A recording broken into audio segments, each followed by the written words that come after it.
Our next guest is an incredible 9-year-old cancer survivor named Lily, who we met last season. She's actually sitting in our audience right now with her mom, Trish, and here's why. I had a type of cancer called sarcoma in my chest wall. I told myself, I can get through cancer.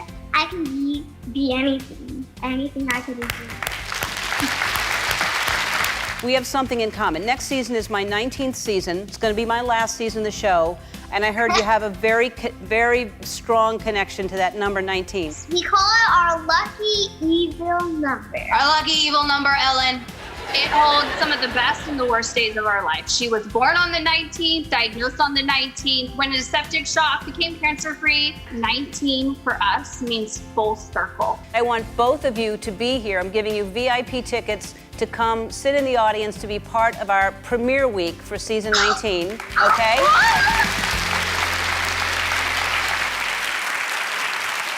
Come on down.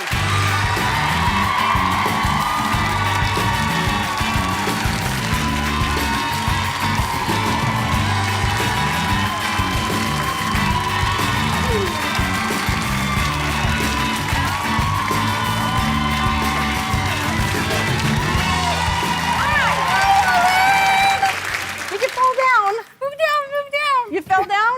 Yeah. What happened? My friend accidentally tripped me, but accidents happen. It was an accident, yeah. Yeah. All right, well, you look very pretty. I like your dress. I like what you have on. Thanks for you. being here. How are you feeling? I'm feeling great. I just did my scan, and they came back clear, so I'm cancer-free. Yay!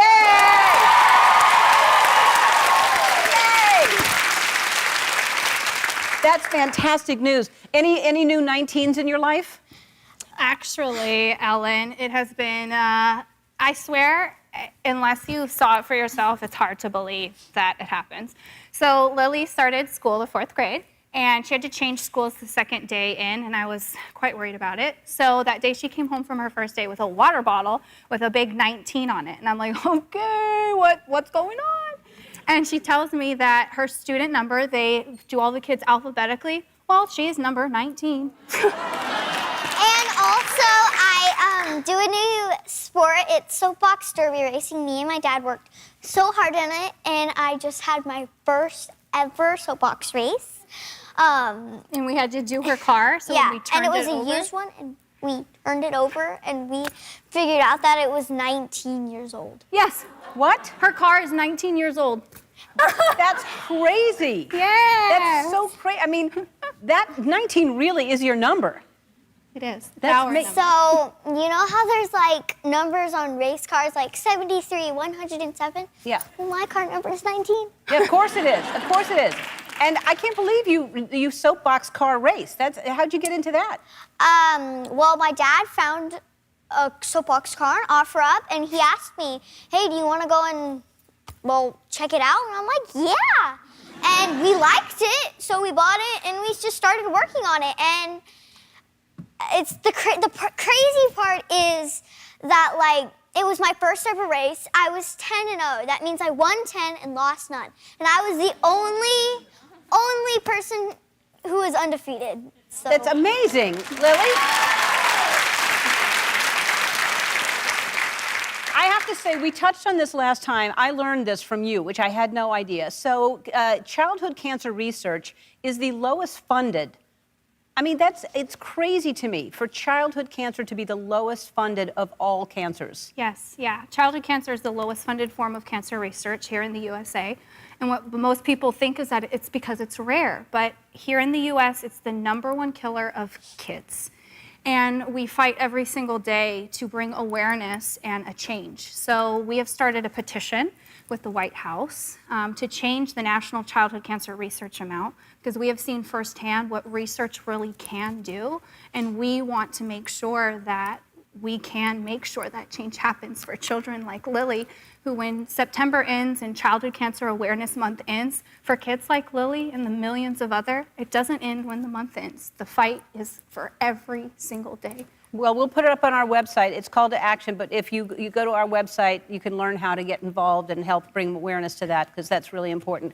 So, season 19, here you are. I said you were going to come back. 19 is important to you. So I think it would be really fun for y'all to come back for my last week of season 19. So y'all are getting VIP tickets for my last week.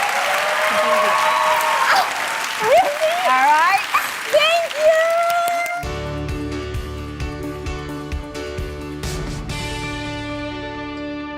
you! Well, you look beautiful. You look great. I'm so happy to have you here to talk about this. How are you feeling right this minute?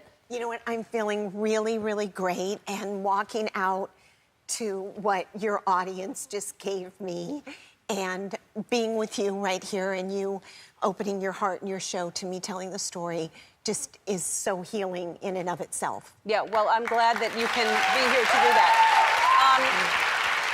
I have this in case you need it. All right, you were diagnosed in April. Yeah. Did you think something was wrong? Was it just a checkup or? Yeah, well, you know what? Interesting. I'm very much like you. I don't eat any meat. I don't smoke. I barely drink. Well, we're not the same there, but you. I drink a lot. Yeah. Just kidding. Anyway, and I just no history of breast cancer in my family. My mother's 89. Absolutely nothing in the, checking the boxes, nothing that would ever in any way.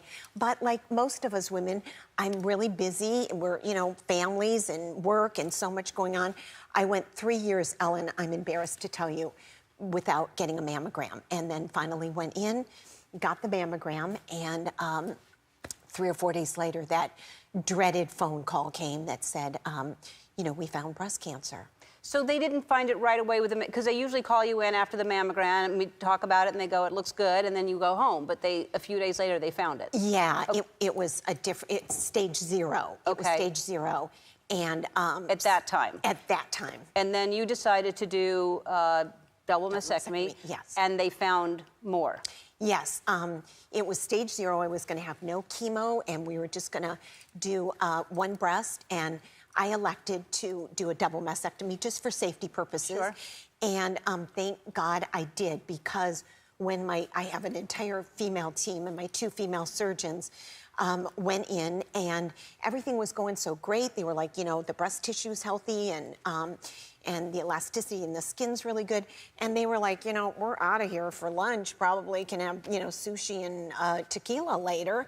This will be great. And the very last scoop of breast tissue that they took out was right near my chest wall, across from my heart, and hidden under the dense breast tissue was a 1.5 centimeter stage 3 tumor.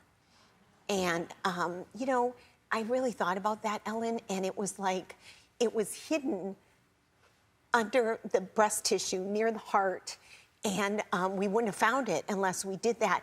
But, I think a lot about how in life we can hold bitterness or hold resentment or anger towards people. And, sometimes, I'm not saying that, but sometimes it can manifest in our bodies. So my message right now is let it go. Whatever you're holding on to, let it go.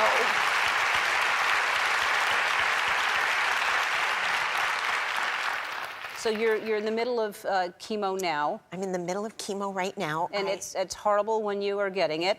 And these are the days, like it's a good day today. Today is a great day. But when you're getting it, it's tough. It's not so good. It's brutal, and I wouldn't wish it on my worst enemy. And I wanted to quit from the first one till right now today. I just don't want to go through it, but you have to. So how much more do you have? I have one more, and I would love for you guys. Thank you. One more, and I would love your prayers on October 22nd when I have my very last chemo. October 22nd. Yes. We will all be with you. All right, you're wearing a little hat. What's the hat? Well, you know what? I just found out about this. I didn't know, and maybe a lot of people in the audience, I don't even know if you'll know this, Ellen, but it's called a cold cap. and it helps you to preserve your hair if you have a type of cancer where you can do that. So it freezes the hair follicles, and it's basically like you have to change it every 20 minutes, and you put this hat on that's freezing, and it freezes the hair follicles, as I said, and it prevents the chemo from going into burning the hair. That's great. But it changes every 20 minutes for 8 hours. Wow, that's very cold on your head. I know. Yeah. It's like a brain freeze, literally, for 8 hours. We have to take a break, but I have to say, I didn't know that you had been struggling with this, and during the summer, you were diagnosed in April, then you came to see me do stand-up. Yeah. And I couldn't believe you came out to see me when you were going through that. And it meant so much to me, number one, that you came to see me, and number two, that you were going through that when you came to see me. So thank you for, that was really sweet. Well, you're my friend, and you've been so kind to me, and I love you, and laughter is the best medicine, and what you provide to all these people and everybody at home every day is laughter truly is the best medicine. And me being at an event for Ellen, a very small event where she just did her stand-up, I laughed for an hour and a half straight, and I want to tell you, no chemo, no pills, no drugs can do what laughter can do for you. I'll show up and do that for you. I just wanted to say that, you know, when you get a diagnosis, like anything, your whole family is participatory in that. And love comes to you from so many different places. And it was my son's 21st birthday, and I was, you know, just gotten out of chemo, and he had a party, and all the guys got together, these kind of, you know, kids that had been in Los Angeles, and you sometimes feel like they're young kids that could care less. And all the boys donated and brought together $1,700 instead of giving him a gift for breast cancer awareness. So That's amazing. and that's done, yeah. Your son Hunter. And my son Hunter, yeah. All right. So all month long, Ulta Beauty is helping us raise money for breast cancer research, and they want to donate a check for $50,000 in your name, and we have your son Hunter to give it to you.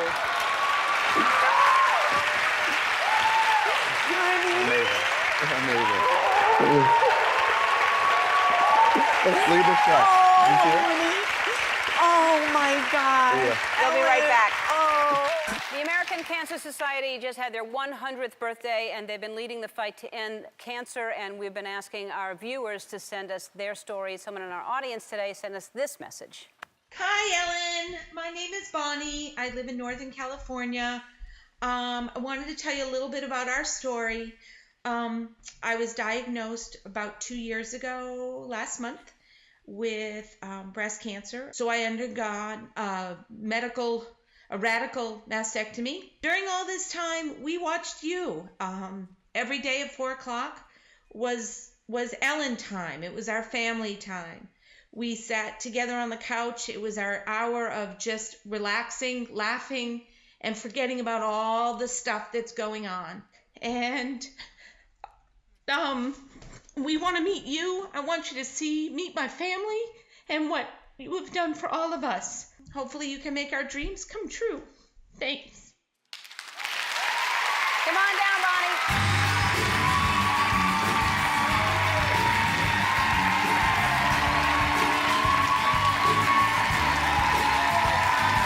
Oh my God. You know that? You're amazing. You're amazing. Have a seat. You have your glasses with you. Oh my God, I get to sit on the chair. You get to sit on the chair, and here you have this. Thank you. You brought your glasses down. You're Yeah. do you need them now? No. All right. No. You're with your daughters, right? Both daughters? Yeah. Yay. Hello. It's Logan and Taylor. Logan and Taylor. All right. Uh-huh. Hi, girls. How are you? Good. Nice to see you. Nice to see you too. All right. So, how did you find out that you had cancer? Annual mammograms. Go get your mammogram. I know it's Did you 2 have it in your seconds. family? Did you have cancer? None. None. None. And how do you feel now? I'm great. You're great. I'm awesome. It's This gone. is awesome. Right? Cancer free. Yes. Yes. Every 6 months, Yep. you go get checked. Exactly. You do what you have to do. You Yep. take your pills every night. My husband started a blog. My family is all in Boston, and the way Let's explain this. Okay. You live separately, right? we live separately. Because? Not bad. not a bad thing. Well, not during the cancer, but we have strange jobs, and the job is always threatened to be let go. And of course, government being what it is, he was going to be let go. But he didn't tell me. He got another job, but it's here in LA, and I live in Petaluma, California. So I don't see him very often. So when was the last time you were all together? We were all together at Christmas. Now, but he works here. Why isn't he here today? Is he here today? He was supposed to be. Oh, so he's working. I got mad at him yesterday, very angry. Yeah, I know. Yeah. We found out, so he made a clip for you because he knew you were mad, so let's take a look. Hi, honey. Hi, girls. I'm really sorry I'm not there today, and I just wanted to take time to let you know how much I love you. You're a wonderful woman, Bonnie. I am so thankful that I've spent the last 24 years with you. You know, when you were first diagnosed, you never asked, why me? It was your internal strength that I counted on, that you counted on, that the girls counted on. You absolutely handled it like a champ, my champ. And I can't wait to see you soon, honey. I love you. Welcome to LA. What a great guy. See, you can't be mad at him. You can't be mad at him. What's his name? Paul. His name is Paul. Yeah. I want to meet him. I want to meet him immediately. Paul? He's here, isn't he?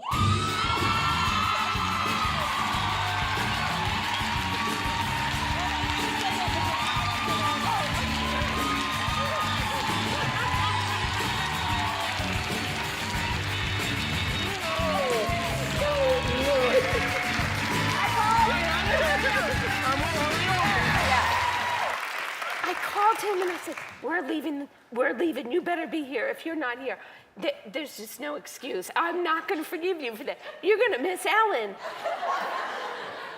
I was here yesterday, getting to know everybody. We've been hanging out.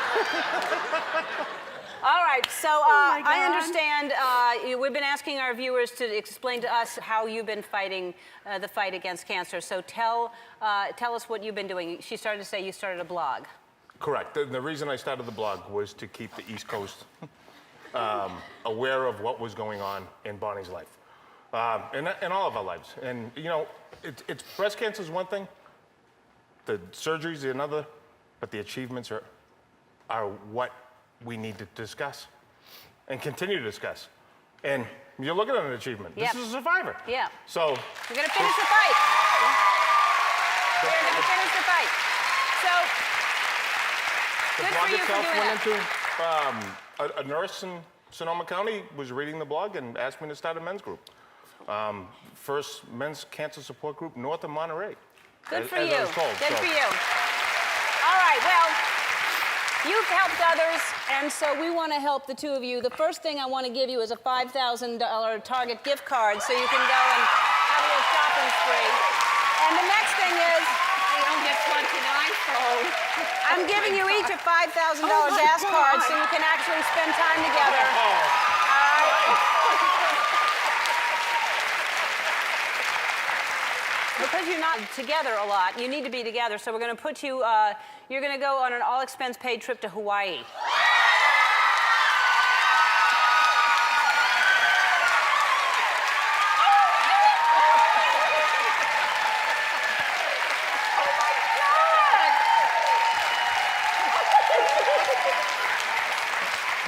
You're going to Hawaii!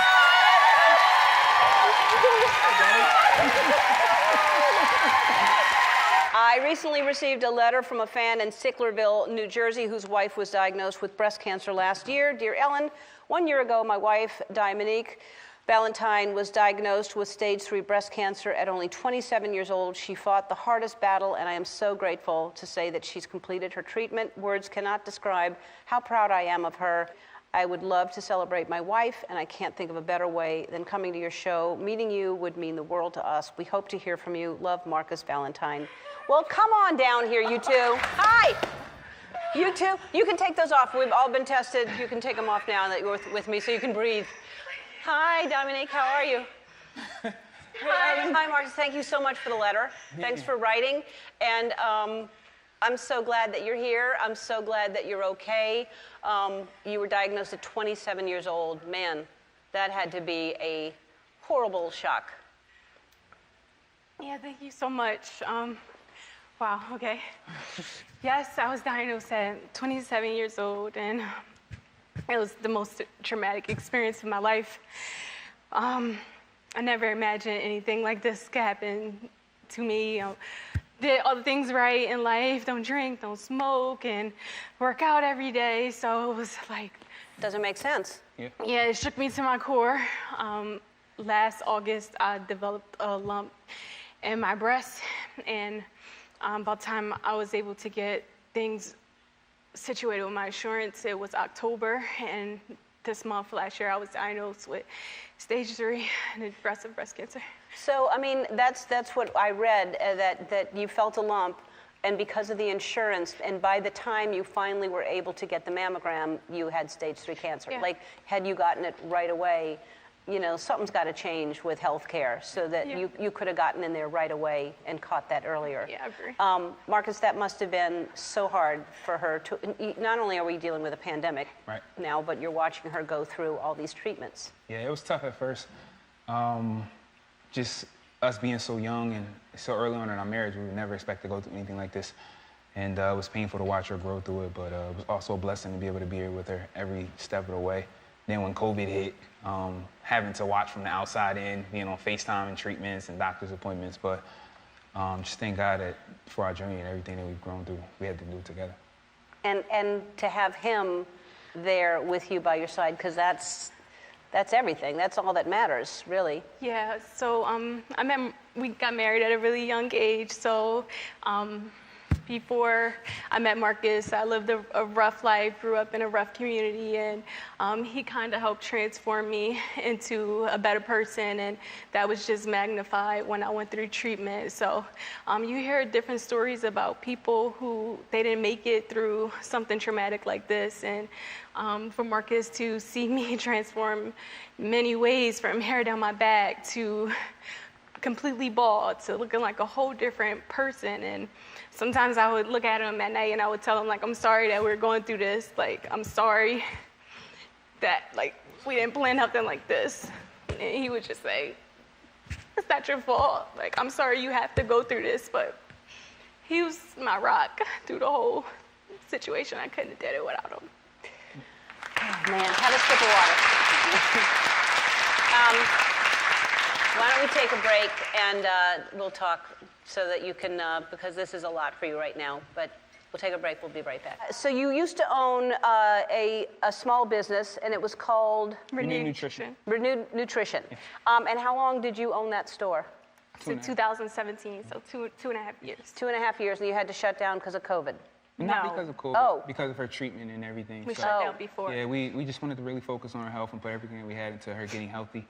And that was, we didn't want to do it, but it was something that we had to do for now, so we pushed it to the side. But it was all about nutrition. Yeah, so we served healthy smoothies and teas to the community, and it was a place for us to give nutrition to our city. Yeah, and it was good. Yeah, and we did a lot of fun things there, like fitness classes, and right now we would have been doing like pumpkin carving and giving back coat drives, and we were really involved in our community. We still are, but just in a different type of way. So when we were going through treatment, that love came right back to us. Everything that we did for our community, they poured it right back into us. Yeah. That is so important right now. You talk about, like, what's happening in the world is, you know, hopefully we have to look at the good that comes out of this pandemic, and that we're focused on helping small businesses, helping community, getting more involved, getting to know one another. I mean, because we're all kind of isolated and going through the same thing. So Yeah. hopefully that happens. I know that ringing the bell is a big thing. After you finish treatment, you ring a bell, right? Yes. All right, so I reached out to Nature's Bounty. They make vitamins and supplements that support your wellness goals, and they love that the good that you're doing to promote health and wellness to your community, and they want to supplement that good. So we have a special bell for you to ring over here. Take a look. Let's walk over.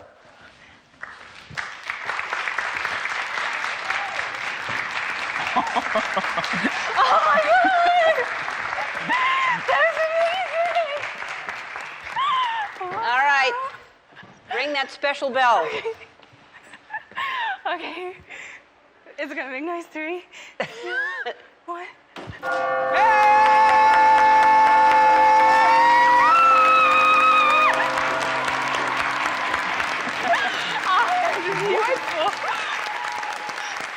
They want to give you $50,000. Oh my God.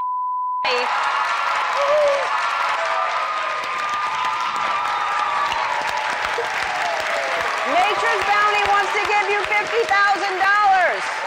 Our next guest was just 16 when she was diagnosed with cancer. Recently, her community threw her a surprise parade on the way to her last chemo treatment. Take a look at this.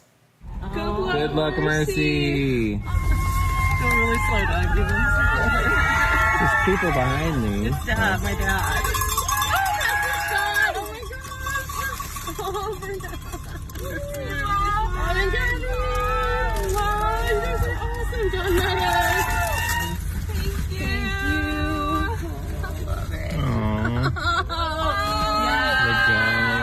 From Seattle, Washington, please welcome Mercy Hobb. Hi, thank you so much for having me. Well, Mercy, thank you so much for being here. It's great to meet you. You look like you're just beaming right now. How are you feeling? Oh, 100%. I'm feeling so good. I'm feeling normal, which is not something I've been able to really say about my life for the last 5 months. So, yeah, so excited for this interview, and the sun's out shining. It's a great day. Yes, it is a great day. That video is, I mean, when you're looking at that, you're driving down and you can see there's a lot of people, but I heard it was like 500 people that showed up. I mean, did you expect anything like that? No, I woke up that morning and I was so grumpy and tired, and I did not want to go to chemo. And then I came out and there was my car and it was decorated and I was so happy. And that, made the day a little better. And I was not expecting anything more. But then as we drove up to my high school, I live really close to my high school, there were these people and I was just overwhelmed, mind blown, just made the day instantly fantastic. And then we just kept driving and there were just more and more people and I couldn't believe my eyes. I just felt like I was bubbling over. It was amazing. Well, clearly a lot of people love you. I mean, that's why they did that, and I can see why. Learning about you today, you, before being diagnosed, were actually already helping to fight against cancer. Explain to people what you did shortly before you were diagnosed. Yeah, so when I was 7, my best friend's father was diagnosed with cancer, and that was such a hard thing to watch. This disease that I really didn't know anything about at that time ripped these people I love apart. And so, that launched kind of my interest to look into cancer, and I found that it was really fascinating to my science-loving side. So I started learning more. I did science camps, and then just last year I did a fundraising campaign for the Leukemia and Lymphoma Society. And I set my goal at $30,000. I said, hey, if we raise that much, I'm going to shave my head and donate the hair to Wigs for Kids. And we exceeded that amount. And I shaved my head 2 weeks or the day before school started. And it was really ironic, I guess, to get that diagnosis once I'd done all that work for the Leukemia and Lymphoma Society. Yeah, the fact that you shaved your head, that's incredible. So what is the hardest part of the diagnosis been? Oh my gosh. I mean, it's such an emotionally and physically loaded experience. Not being able to see my friends, I had to FaceTime them to tell them. And so having to try to connect with them and show them that I'm here and I'm, this sucks, but I'm fighting through it. And, I was only able to have one parent in the hospital, and just the pandemic really kind of made this such a unique and difficult experience. And now you're playing heads up on your bed. You're done with treatment, and now you want to be an oncologist when you grow up, right? Yeah, so I'm officially in remission. It feels so good to be able to say that. So I'm really excited to see how this experience can kind of help me empathize towards my future patients. And, I already have this passion for this cause, but this will 100% just add on top of it. And, I'm only a month out of treatment, and so I don't really know how cancer is going to change me in the long run.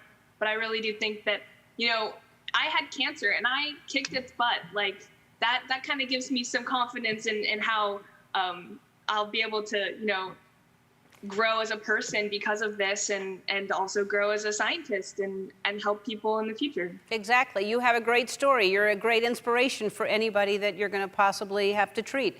All right, we're going to take a break and more with Mercy after this. My producer told me that you watched the show during treatment. That helped you. Yeah, I was really behind schoolwork-wise. I was missing over half of my classes, and so I would have a lot of buildup of schoolwork, and so I would have all these days where I would try to work through it as much as I could and work for hours on end. And as we've been told by experts and whatnot, it's not a good idea to do 4 hours of work straight. So I would hop onto YouTube and watch an Ellen show, and it would just be so inspirational and restore my energy and outlook on life, and it would definitely help me kind of get that push to finish the necessary schoolwork. So I saw that pretty picture of me playing Heads Up. So yep. That makes me, Mercy, that makes me very, very happy. So I want to send you a whole bunch of swag. So here's some stuff we're going to send you, first of all. Thanks, Andy. He's always running. He doesn't walk. So we're going to send you a whole bunch of T-shirts. Some really cute new stuff that we just got in. You're going to come to the show when we're able to have human beings here. So you'll come to the show. And let me just move this really cute Ellen hat right here, just because it's real cute.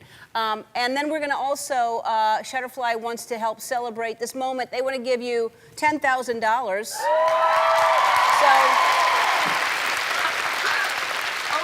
At 15 years old, our next guest recently finished her final chemo treatment after being diagnosed with cancer last year. She didn't think she'd be able to celebrate with her friends and family due to social distancing, but on the way home from the hospital, this happened.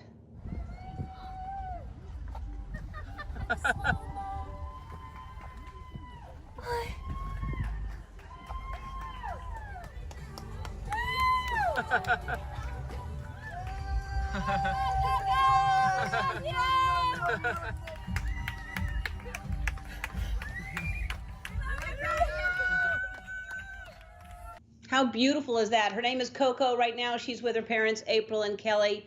Hi, everybody. Hi. Oh my God. Oh my gosh. Hi. That was so sweet. That just gave me chills. That was so moving for me. I can't even imagine how it felt for you. I was just so overwhelmed, and it was just an amazing moment. Yeah, of course, because you're not thinking anybody's going to be there. Everybody's got to stay home. So how are you feeling today, Coco? I'm feeling great. A week after the video, I went back to CHLA and I got some scans and they were all clear, so I'm cancer free. Yay. Yeah. Yay. So you're 15 years old? 15? Yes. I'm 15. So you're diagnosed with cancer last year at 14 years old. How did you find out what was happening with you? So in late May, my leg was hurting a lot, and I'd gotten in a ski accident a few years before that, so I thought it was some pain left over from that. But it kept getting worse, and it was worse than any pain that I had ever felt. So I went and I got an MRI, and the results were abnormal. So the day after my 8th grade graduation, I had to go to City of Hope to get a biopsy. And that day we discovered that it was cancer. And a week after that, they told us that it was Ewing sarcoma, which is a rare pediatric bone cancer. So at 14 years old to hear that, that must just be devastating, especially saying a skiing accident. So you're very active, obviously. What was the hardest part of that? Yeah, so besides the chemo treatment itself, realizing that I couldn't go to high school with all my friends and I was going to lose my hair was really hard. I had to social distance throughout that because of my low blood counts. So I had to, so in a way it prepared me for this, because at times when I wanted to see my family and friends, I couldn't see my family and friends. Yeah. April and Kelly, this must have been so emotionally, for you to go through that And then to see that kind of response on the street. Look at your doggy in bed with you. What's your dog's name? That's not our dog. That's a CHLA visiting dog. They have a great program there. They come around. They wouldn't let our dog in the hospital. That's so sweet, though. They have dogs that go and hang out and visit with the kids? Yeah, a lot. Yes.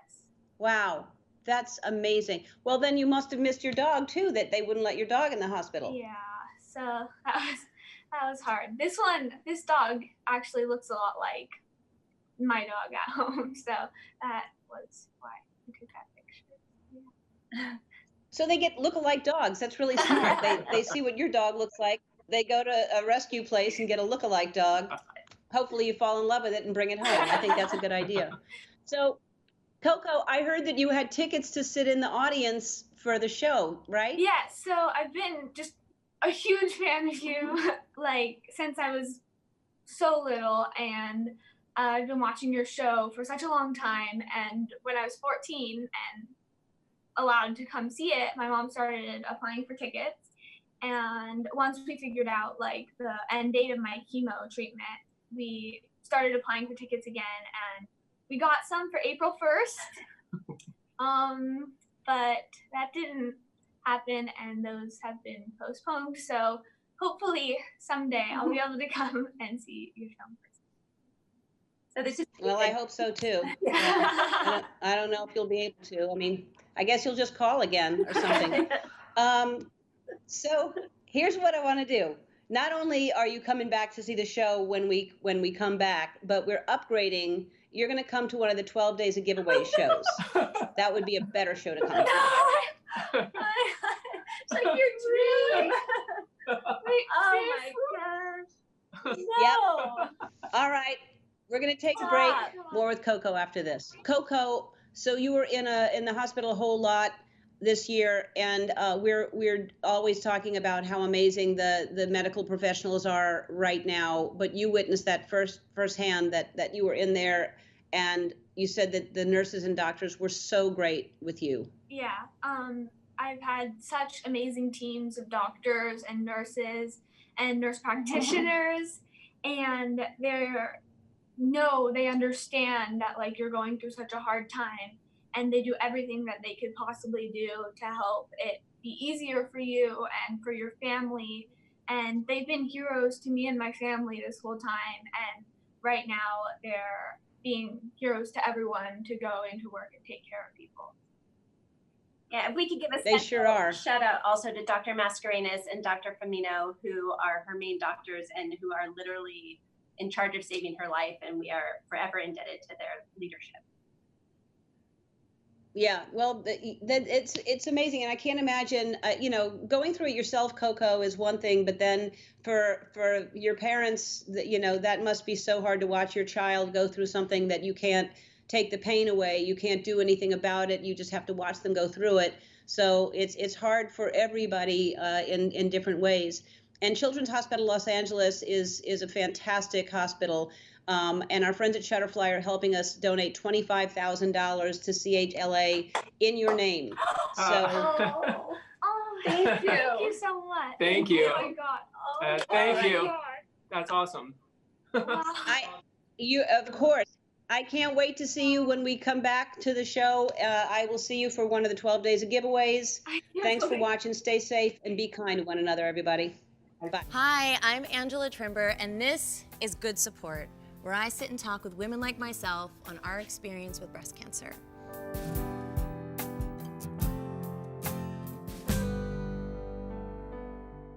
Today, my guests are Trish and Robin. Thank you so much for coming.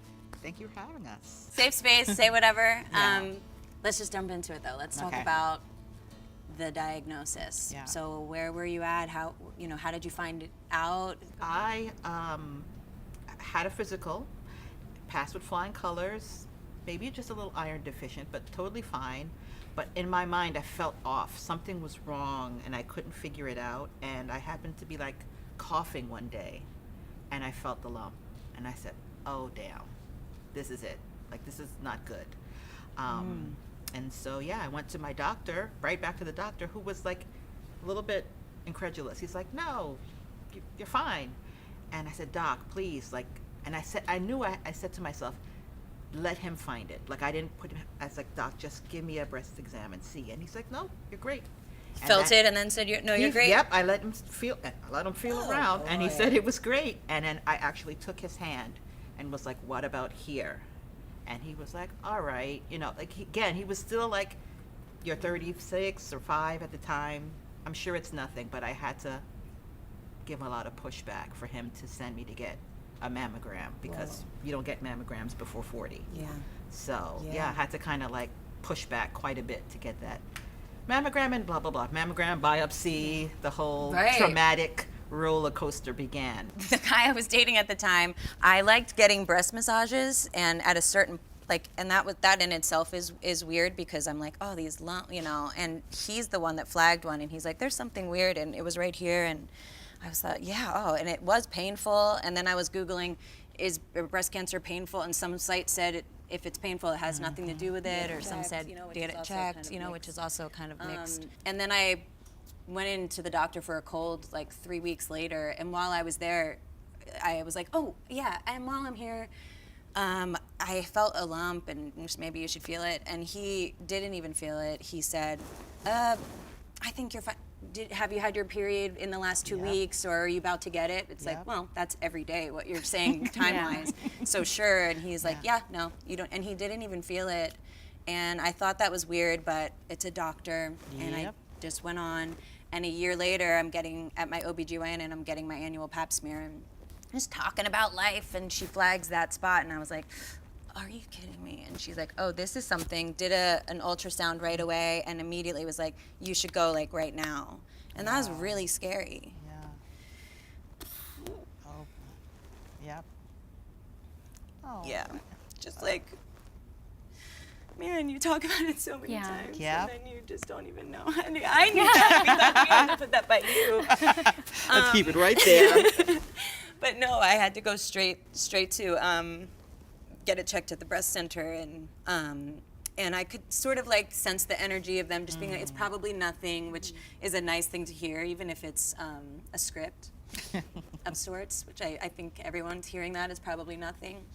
And then I had this very beautiful looking marbleized bruise from the biopsy, and had that all weekend, and then they don't call to tell you have to go in, and then I went in, and I brought a friend, and as soon as my doctor came in, her name was Dr. Dang, which I think is really funny. Dang. Dang. She walked in, and immediately she's like, oh, good, I'm glad you brought a friend, because, it is cancer. Like, she just got right to it and just began bawling. And, and one of the first few questions I asked was, can I still breastfeed? That was my dream. And it was like, no, like it's gonna make me cry now. Yeah. Did you have that too? I found the lump on my right breast, just random. I was changing, and all of a sudden I was like, oh, that doesn't feel right. No pain, nothing. And I had a doctor's appointment like a couple weeks later, so I was like, I'll just mention it to my doctor.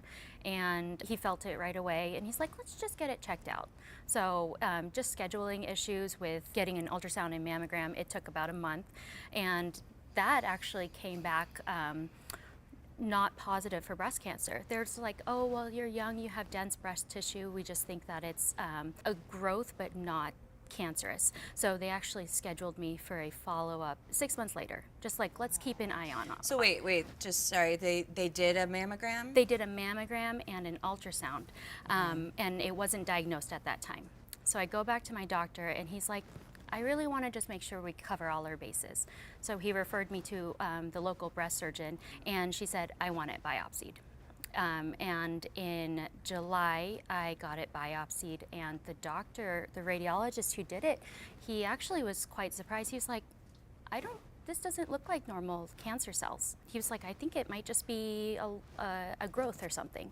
Wow. And so he's like, yeah, I'll call you tomorrow, and you'll hear a call from me right away, and I'll let you know the results.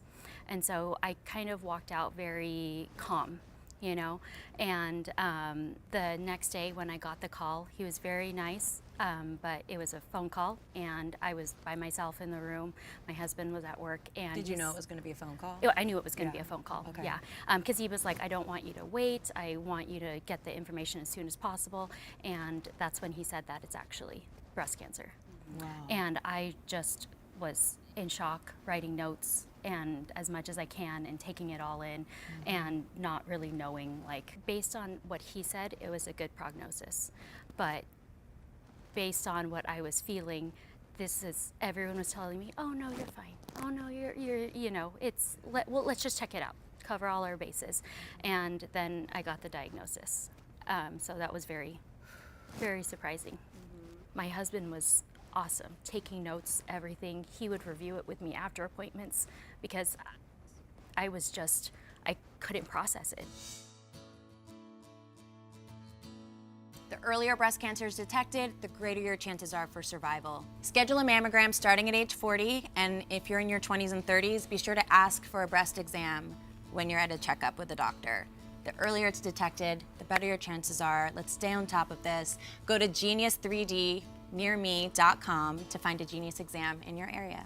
I feel like when you first hear anything, you know, like in TV and movies, right after you hear it, the way that cancer is depicted, it's like womp, womp, womp, womp, like you can't hear it, it just zones out and everything. That's how I feel. And I always had someone go with me too and take notes, or I would record the session. And because sometimes I drive home and I'm like, I actually don't remember anything that just happened. It's crucial information, it's crazy, you get all the, I mean, you're waterboarded with huge long words, and I just said, at one point I was like, talk to me like I'm 3 years old, like emotionally and also technically, like just say, blah, blah.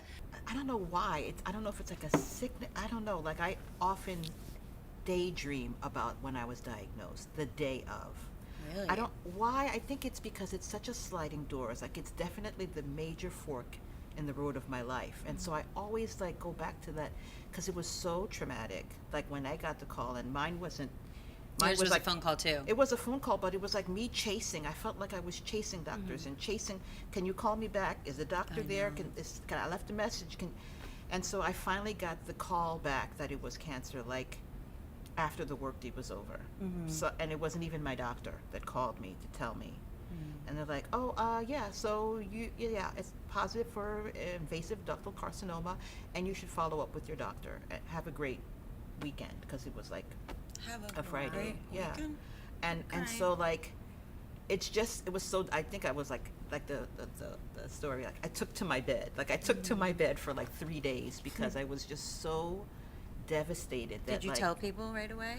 You know, I mean, unfortunately, it was my first cancer rodeo. I have twins, and one of my sons had leukemia 2 years prior, so it was already a devastating thing that we were just climbing out of. You know, we were just kind of getting to the other side of it, and then I was diagnosed, and I was just like, what is happening? Like, why am I suffering this way? I just can't catch a break.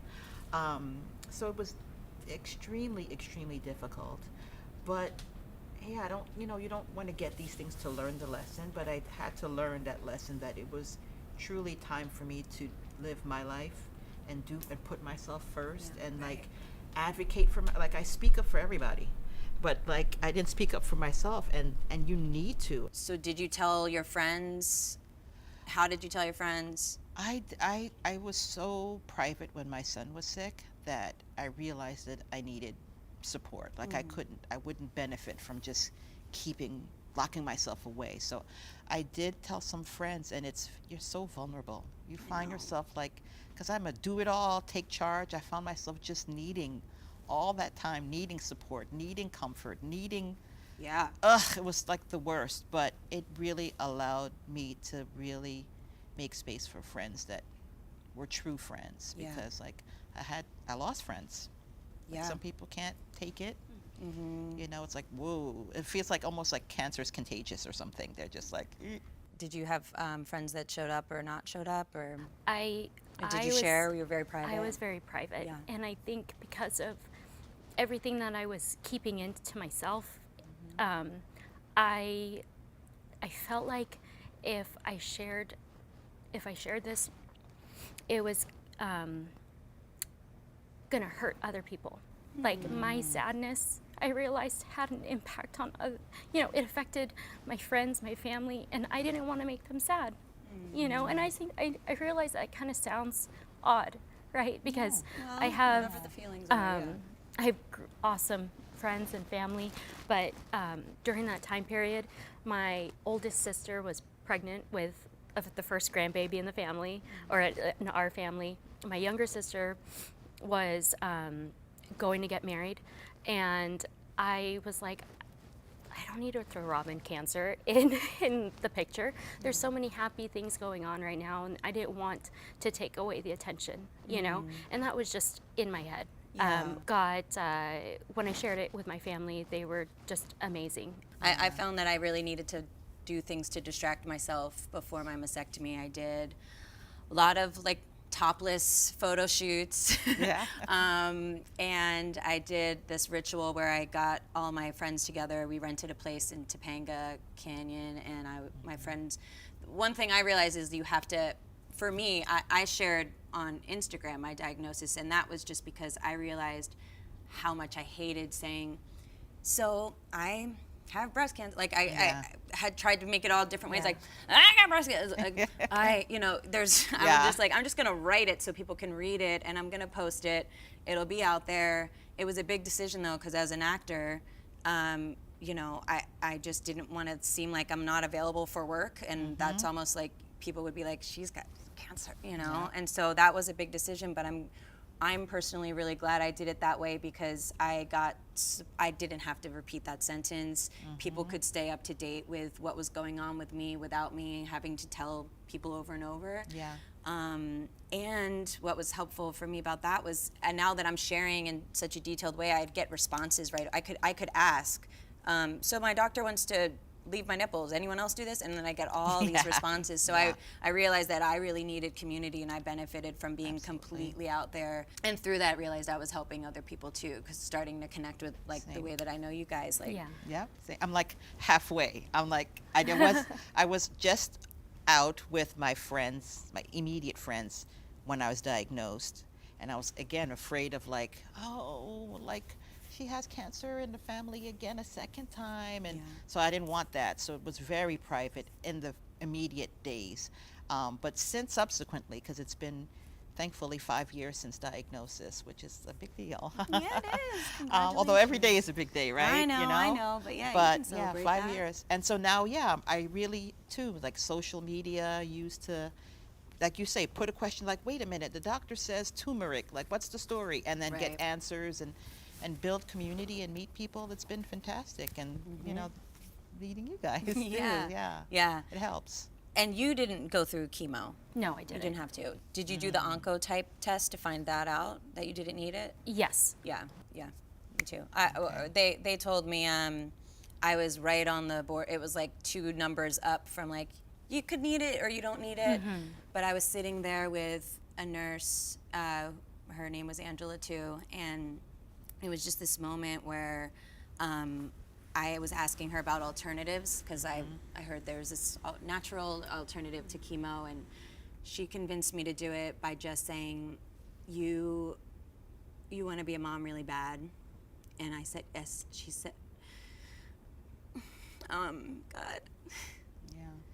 She said, do chemo for your children, because you don't want it to come back when you have kids, because that'll be even more, like, just do it right now. Prepare yourself to be the strongest mom you could be. And so I did chemo for that reason. It was a fast decision once she put it in that perspective.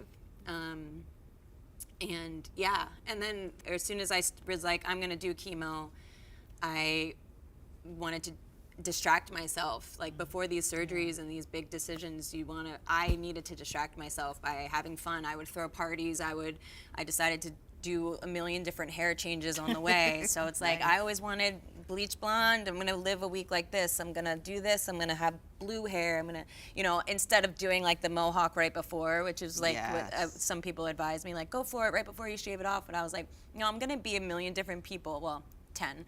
I'm gonna have 10 different people before, versions of Angela, before I cleanse the data and start from scratch. Did you have to do chemo? Yeah, I mean, this is where it's kind of like scary to say, because like, I had the MRIs, all the tests before. They told me that mine was so small that a lumpectomy would have been sufficient. But, I spoke to a nurse too that was like, honey, you want to just do all the things that you can do so you can feel. And I knew my personality, yeah. And so I said, you know what, take it all out, double mastectomy. And I was like, what kind of, do I want implants? And so there was a surgery that you can use your own fat. And I was like, oh, a little bit of vanity. Yeah. So I can take from here and put here, we can move it around. The tiniest way. Yeah, exactly. So that little bit of vanity, I think, saved my life a second time, because it's such a major operation that they have to cut through this and move through that. And it was at the operating table that my plastic surgeon found a little secret cancer that hadn't come up in any So you did any the right, scans, and was in a whole different place.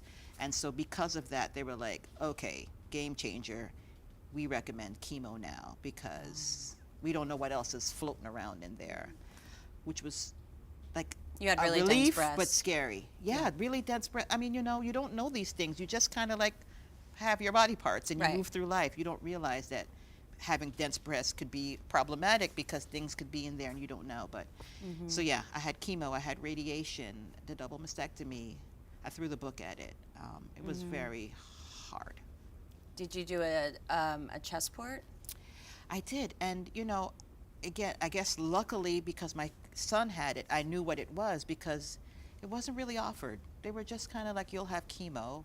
They were just going to IV you every Yeah, day? they were like, well, it's going to be harsh, so if you want, you can have a port, if you want. But I was like, no, I want a port, but I didn't know that you could also have an arm. That was like a little revelation that came up after the fact that I wish I knew. When you met me? Yeah. Yeah. I was like, wait, what? It could be discreet in your arm? I know. I feel like know. that's a lot of things that I want to talk about, is things that you wish, or in retrospect, talking to other women who have the chest port here. My oncologist was like, we're gonna do an arm port, and I didn't even know about the chest part. I was like, okay, arm port. It's right here. Got the scar there. But when I met other women that had it here, I was like, why didn't you do the arm? Because now you have a scar here where it's even more visible, and it's just not an option. And no. And every doctor is different. Like, some doctors say it's closer to the heart, that's the point. But other doctors are like, oh yeah, if you want the arm, So it's kind of weird to think that you have to do a lot of research yourself, or even say to the doctor, I want to know all the options. You don't think to ask that. You're so in a vulnerable trying to get in as much state. info as you can. Yeah. That sometimes it takes a couple days to get those questions thought up. And you don't know what you don't know, Exactly. right? Yeah. Like, I would never know, but I think I've learned through this that the doctors, they're there to just address the health stuff. They're not really there to talk you through all the different things as it pertains to you, because yeah, it would have been nice to have a conversation that said, well, you might want one here because this one will leave a scar, and no. Right. It's just like, we need to do this, chemo's going to start in 2 weeks, what do you want to do? And you're like, I can't even think. Yeah, yeah. Did you do cold caps, or did you? They didn't recommend it. They did, yeah. They didn't. They So said you like went it's not worth it. Bald. Lost it all. Yeah. Did you wig, or? Yeah, I did the wig, and the first wig, I have one picture of it that no one has seen, because I look like a golden girl. Nothing wrong with it, but it just didn't fit my aesthetic. What was it? It was like a B. Arthur kind of it was really, really bad. You wore the cap? Like just a hat, a knit hat. Oh, like a knit scarf hat. and Yeah, knit hat, scarf yeah. and a hat, because I felt like I was just so exhausted. I couldn't bother with vanity. I didn't care to look pretty. Yeah, I did some wigs. I tried. I thought, well, as an actor, I need to have a wig for an audition or something, and I wanted a little root so it looked as natural as possible. Wound up having a panic attack, hacking the fancy wig that I got, and it looked insane. And then I said, you know what, forget it. I'm just gonna wear the bald head. Some people don't like it when people give you extra attention if they see that you're bald and sick and going through something. I actually was like, yes, please hold the door open for me. I am going through something that's insane. So I appreciated the visual of it's like wearing a shirt, be nice to me. I'm very vulnerable. It's acknowledgement that you're going through a very difficult time, you know, and at least someone's taking the extra time to see that and make you feel like at least seen or heard. I just didn't want to lose my brows. That was like the most important thing to me. I mean, the brows is like my signature look. And so I almost did the cold caps because they said you'll also save your brows because it goes over the brows a little bit. And so then I thought, if we're freezing the scalp and we're freezing the brows and I want this hair to go, can I just freeze the eyebrows? And they were like, I guess in theory, yeah, you could. Okay. So I did this thing. I wanted to just share this because these are all my chemo hats. But I got these circle ice packs, and I did a lot of research. I tried the eye mask that you know, those little superhero looking ice masks. They didn't work as well. So you take these, you buy a bunch of these, you put them in a little cooler, you take them to chemo with you, you pull them out. While you're getting the drip, you put them on like this. I also did actually, well, whatever. And then I'd put a beanie over it, like this. It looks ridiculous. The nurses were like, but it worked. But it worked. And so I would just sit like this. I'd have my friends, they're just blind talking to me. And then when it was warm, I would switch it out. And I kept my brows. And I would say 70% of my brows stayed and the rest were gone. And so I really think it's cool to know that, because the brows is like what makes you, like, losing the brows is what's really like, you know. No, that's a good tip, honestly, because I was not as devastated when I went bald. I was kind of like, meh, it happens. How was the process of radiation for you? I didn't need it. I don't know what that was like. I think it was more so physically it wasn't too bad until the very end, because you just get really tired. Like I didn't realize that it was, you go in, you get radiation for a couple minutes, and then you're done for the day and you come back in. I think I had around, I want to say less than 30 sessions, so it was 5 days a week for however many weeks that is, 5 or 6 weeks. But towards the very end is when I just got really tired. And I think it was just because it was getting sore. I did have cording, so and that didn't hit until the end, and actually it came back like a year later. And I'm like, I thought I was done with this. Why am I having, and it would radiate all the way down to even my fingers. And so, and it was just more of, it's nothing that you can see, you know, so I kind of felt, and again, it was probably a little bit in my head, but I was back at work on a light duty type of work, and I looked healthy, you know, but every single day I was going and getting radiation treatments. And every single day I was trying to do my stretches so that I would have a little less pain. You know, and I'm like, mobility. Immobility, yeah.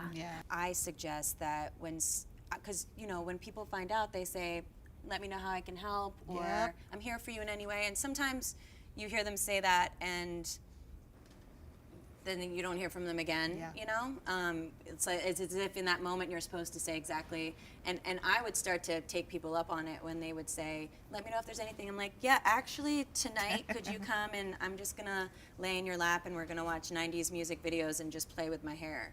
And they like the specific. They're like, "Okay, I could do that." Instead of like, "Yeah, I'll let you know if I need a." It's like, be specific. People want to help.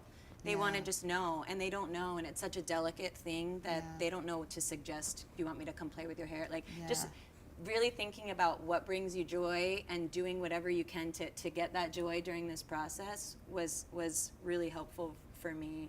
As someone who is wasn't accustomed to like knowing what I want, so when they would ask me the question, it would be great to be like, come over, and I'd be like, no, well, you know, whenever you have, you know, because I don't even know what my needs are. I was the same way. So it's hard, you know, you get stuck in that loop because you don't tell them and they don't know, and then you get mad because they disappear. And so I would say, like, for some people, like, just take the initiative. Are we getting the drinks now, or is that? Well, actually, no. No, but thank you so much for sharing and coming, making your journey to come here and sit here with me and share and be vulnerable. And thank you for everything that you've shared. And Yeah. We're for gonna stay in having us. touch. Yes. We're in the groups, so We're in the groups. We're on the socials. We're on the Yeah. text. Yeah. We'll do it all. Yeah. we're not alone. Oh, And a yes. little touch, and you get touched too, and you get touched a lot, okay? All right, thank you We so did much. it. Thank you so much, Andrew. I get a lot of emails, and I love reading them, and here's one that I want to share with you right now. This one says, Dear Ellen, I live in Calamasa, California with my husband and our 5 kids. I've watched your show for years, but this year watching the show has become my source for inspiration and my escape. We joke that you're the 8th family member in our home. This summer I was diagnosed with a very rare form of breast cancer. I just finished chemo and I'm having a double mastectomy before Christmas. I wanted to thank you for all you do and for making me smile. I hope that one day I can come to the show and dance in your audience. Love, Sarah Amento. Sarah, come on down.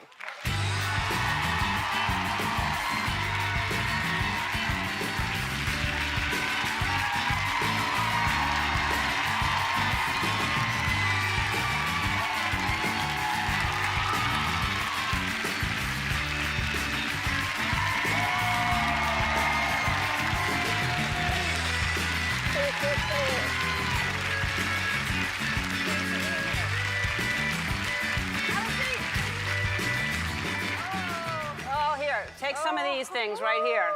Sarah, you're here with who? Who are you here with? My husband Your and husband. 5 children. They're Hi, how are you? backstage tearing it up. All right, so listen, first of all, you're an amazing woman. I know a little bit about you, and it's really incredible that you're here today because I know you were supposed to start radiation, and you said to the doctors, I have tickets to Ellen, can we start next week? So you postponed the radiation that you're supposed to start, and it's 6 weeks in a row of every single day radiation, right? Yes. But before that, so how did you find out you had this? Did you self-diagnose? Yes, I was nursing, and I happened to be, I was probably watching your show, and I was pushing it over so I didn't have to move, and I felt the lump, and I just knew. The first thing you think of is, I'm 36, I'm too young, but I just knew that something was wrong, so started the journey of getting diagnosed. Does it run in your family at all? My grandma had it, but that's the only person. So you had a double mastectomy, you've had chemo, what else has happened? It's, when you ask what else has happened, and they were talking about the village, that's what's happened in our story. It's been a village. I opened myself up via social media, and people started pouring their love, and it's been an amazing journey. Cancer has been not about what I've lost, but about what I've gained, and it's been multitudes of love. It's been an amazing journey. That's beautiful. Well, the fact that you could open it up and allow that in. A lot of people isolate and they don't know what to do, and you have a positive attitude. What is your motto? One of my mottos is cancer will not define me. There's so many, I'm so overwhelmed. Well, I'm sure you are. I guess one thing I want to say, you have 5 kids, right? Yes. How old, ages of 18 to? Just turned 18, 11, 7, 5, and 1. 1, Yeah. Wow. And so this is all right before Christmas. I can imagine it was kind of a different Christmas this year. Yeah. Yeah. It definitely was. Well, I wanted to give some gifts to your kids because Christmas is really, I think, all about gifts for kids. And I want to give you, it's roughly like 70 or 80 gifts because we're giving you everything we gave away for 12 days. Everything. It's the most wonderful time of the year. With the kids jingle belling and everyone telling you be of good cheer. It's the most Scripts and gift cards. Yes, so everything. All right, so take a break. We'll be right back. I recently received this adorable video from an 11-year-old cancer survivor. She watched my show every day during chemotherapy and dreamed of one day getting to meet me, which is weird because I was dreaming of getting to meet her. So, Veronica, come on down.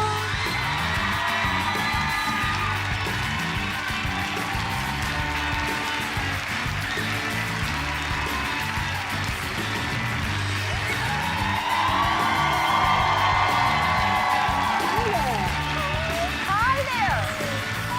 Sit down. Hey, Veronica. Hi. Surprise. You asked me to be your guest at an event, and I couldn't do it, so I said, you know what, why don't you just be my guest and come on the show? That was what I could do, because they don't let me out of this place. I have to work every day. So how'd you feel? You got a VIP seat, and you're here, and fun. I'm so excited. Yeah. And your friends saw that you got these tickets? Yeah. How did they react? They were so happy for me. Yeah. They were like, oh my God, Veronica. Yeah. I'm sorry we couldn't bring them here too, but I just wanted to. And I'll tell you, this makes me feel so good when I hear from people that I'm helping them in any way get through anything tough. And I can't imagine too many things tougher than a little girl all of a sudden finding out she has cancer. How old were you, and how did you realize you have this? 6, and when I was playing soccer, like a ball hit me, and it was like really painful. And so my family took me to the doctors, and like more painful than it would have been with a ball hitting you? Like what kind of ball was it? A soccer ball. So it shouldn't be that hard. Yeah, but it was like really painful. Yeah. And so my family took me to the doctors, and they just told me. And it was like a bone cancer or something? Yeah, it was osteosarcoma. Yeah. Wow. And so what are you thinking as a 6-year-old? I mean, can you even process that? Yeah, I didn't really know what it meant. So, but when they told me, it was like really scary for me. I didn't know what was gonna happen. I bet it's scary for you and for your parents, for your whole family. That's a really tough thing. And so you watched the show and it made you happy? Yeah. Oh, that's definitely. good. I'm so glad. So now you're realize, looking back when you go through something like that, you're really brave. You realize that, right? Yeah. Because you have to be really brave to get through something like that. Yeah. And now you're clear? You're all clear? Yeah, I'm in remission, and I need 2 more years to be cancer-free. I'm glad. So, and has this changed the way you see the future? Like, what did you want to be when you grew up versus what do you want to be now? Before I wanted to be like a teacher, and now I want to be a surgeon so that I can like help other people who went what I went through. Well, either one of those is good. Being a teacher is a pretty cool thing too, Yeah. but the fact that this makes you want to help other little girls and boys going through this, it's amazing. And I heard there was one thing you wanted for your birthday, and that was a laptop. You wanted a laptop? Yeah. Yeah. Well, I wanted to give you that. You haven't gotten one yet, right? No. Okay. All right. So you have some gifts there, an iPad. Thank you. Yeah, you're welcome. And I also want to help you go to college because I want you to be that surgeon, okay? So our friends at Shutterfly want to help you share life's joy, and they want to give you $10,000 to help.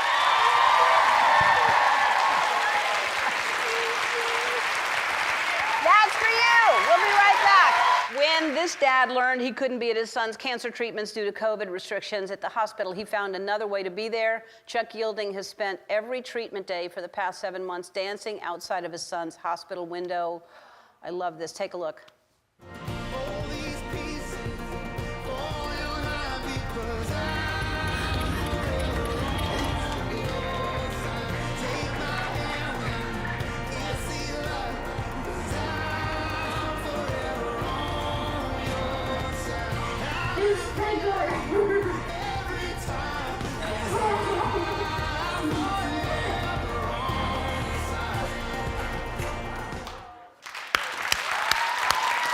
I love that so much. From Fort Worth, Texas, please welcome 14-year-old Aiden and his parents, Chuck and Lori. Hi, you guys. Hi. I am so happy to meet all of you. How are you? We're good. Thank you. How are you, Ellen? I'm good. Thank you for asking. Aiden, you were diagnosed with leukemia in April. How are you feeling right now? I'm feeling good. Yeah? Yes, ma'am. You look good. Your smile is just adorable. Tell everybody what you call leukemia. So whenever I was diagnosed with leukemia, we thought that leukemia was a scary word, and that's what we were scared of, is the word. And so we switched the letters around, and now we call it coolemia, because coolemia is a cooler word. I like coolemia. That's very clever. And Chuck and Lori, this diagnosis must have been a huge shock. You thought it was COVID at first, right? Yes, that's right, Ellen. It was actually gut-wrenching. It was terrible. Aiden was sick at home for about 10 days, and then our pediatrician encouraged us to bring him to the ER. When we took him to the emergency room, he was admitted unknown, ruled out COVID, and then worked on another diagnosis. We brought him to the emergency room on a Monday, and he was diagnosed with leukemia on Thursday. Oh, man. It was, it's nothing that anybody wants to hear from any family member, especially not your son. And, it's pretty tough. When you get the diagnosis, it's like, somebody's holding your head underwater. And you can't breathe. And to have to figure that out was really, really tough. Yeah. Really tough. Man, he's such an awesome kid. I mean, you couldn't pick a better attitude. I mean, this kid's just a consummate warrior. I mean, he's something else. Look at that smile.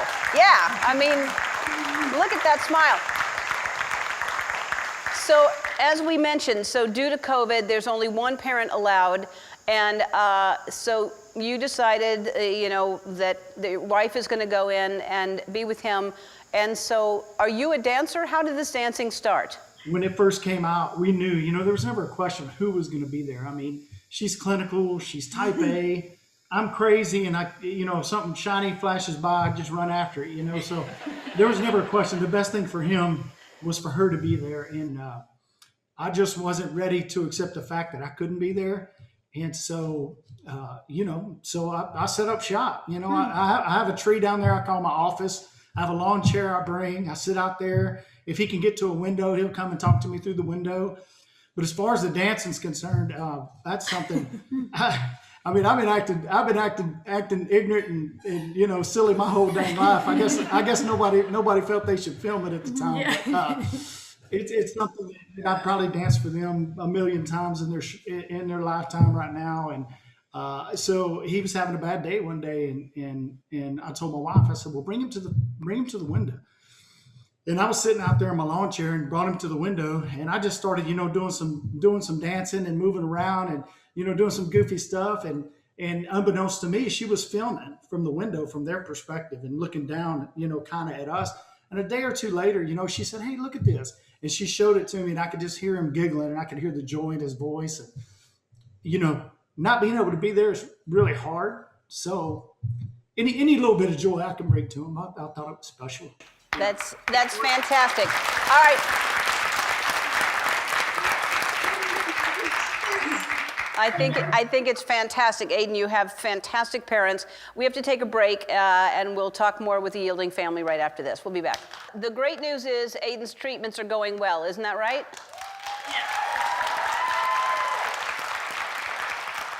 And you're feeling good, Aiden? Yes, ma'am. Good, good. Well, I love your family so much, so I wanted to give you a couple of things. If you go to the front door and bring in what's outside the front door. Oh,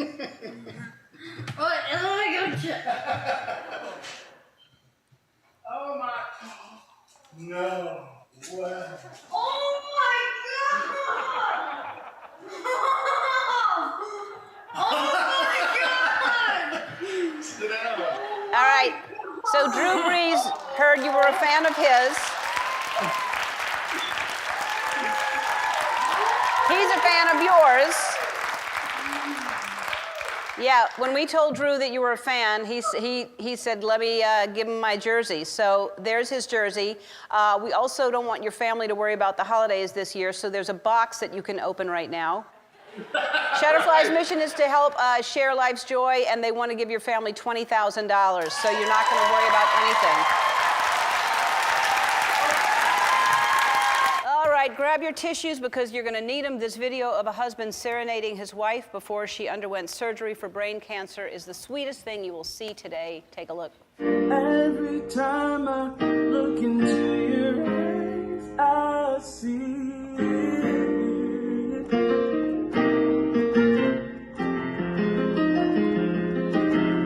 Every time I get a beat inside, I feel it. Come on, man.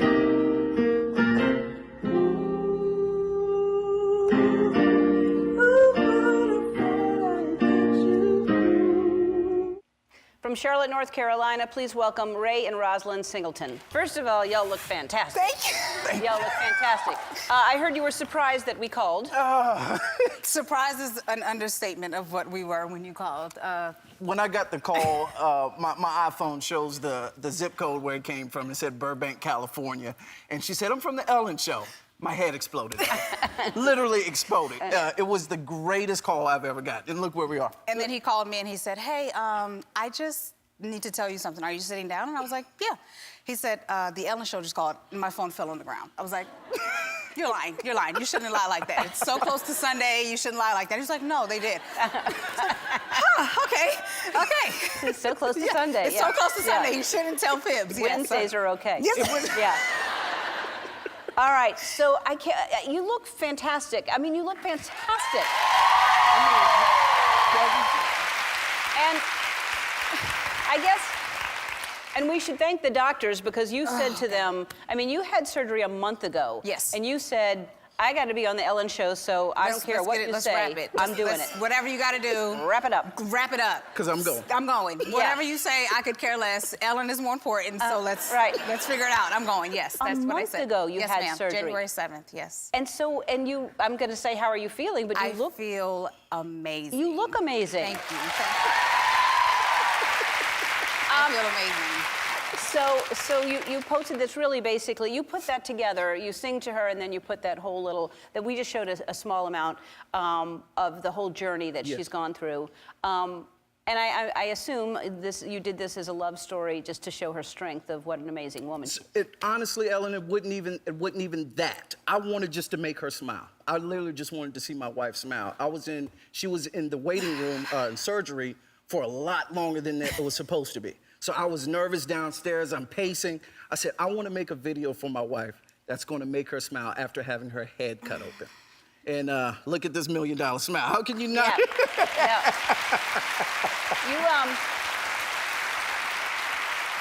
Look at her.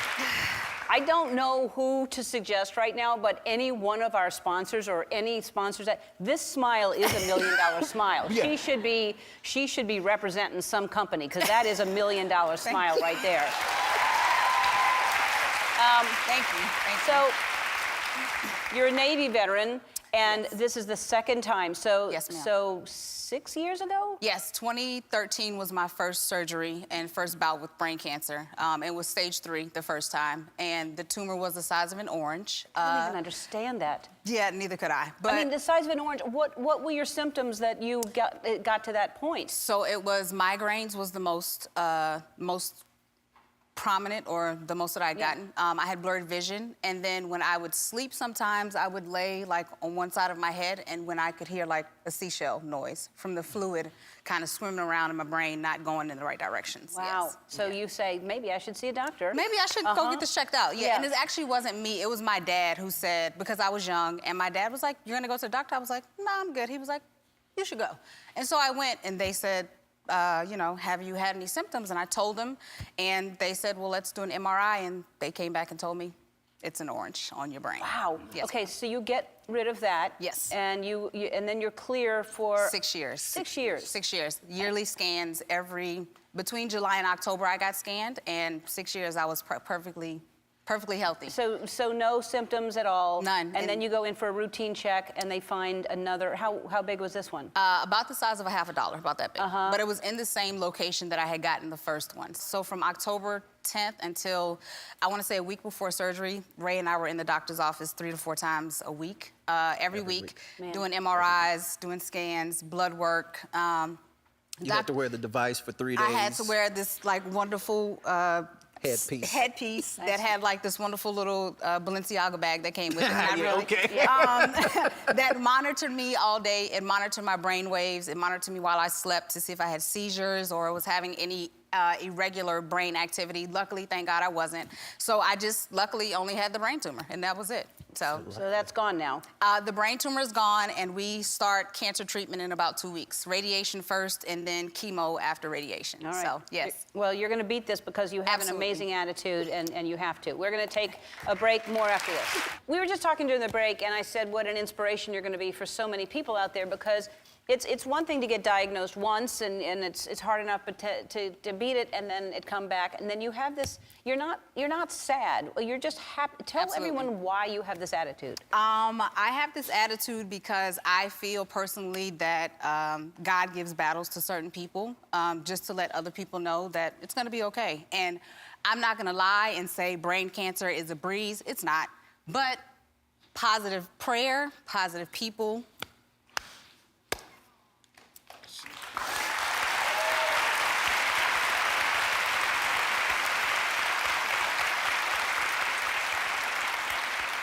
And it makes it better. Also, if they would told me that I had to go through brain cancer to see you, I would have signed the line. Like, let's go, let's do it again. Sign me up. I'm checked. Yes, but it's honestly it's a blessing because there are so many people that are going through cancer, breast cancer, brain cancer, any type of cancer, anything in life, and it's gonna be okay. Like, it's gonna be okay. Yes. Just keep going. Even if it's not the exact outcome, it's gonna be okay. It's gonna be okay. It's gonna be okay. There's someone else that wants to say something to you. You inspire a lot of people, and I know you're inspired by a lot of people. And so Dwayne Wade was here on the show the other day, and he left this message for you. What? What's up, Ray? What's up, Roslin? This is Dwayne Wade. Kavia and my wife is not here right now with me, but we're sending our love. We're sending our love to your family. We're sending our love to both of you two. Keep going. Keep fighting a good fight. Keep believing, and continue to keep inspiring. I'm sure so many people around you guys that y'all inspire every day. So I'm definitely inspired by the story that I've heard from both of you guys, and I know my family will be as well. So from the Wade family, much love, and please, please keep believing.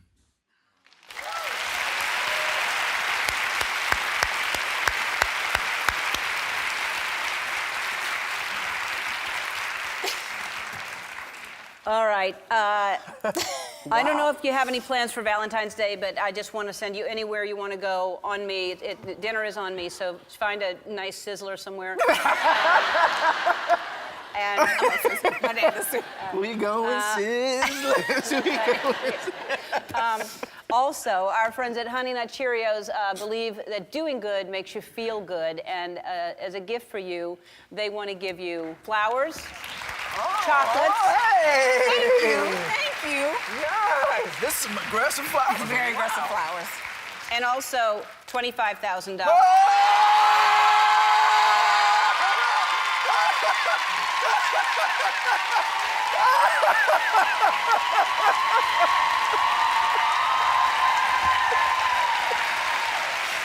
Chocolates and money.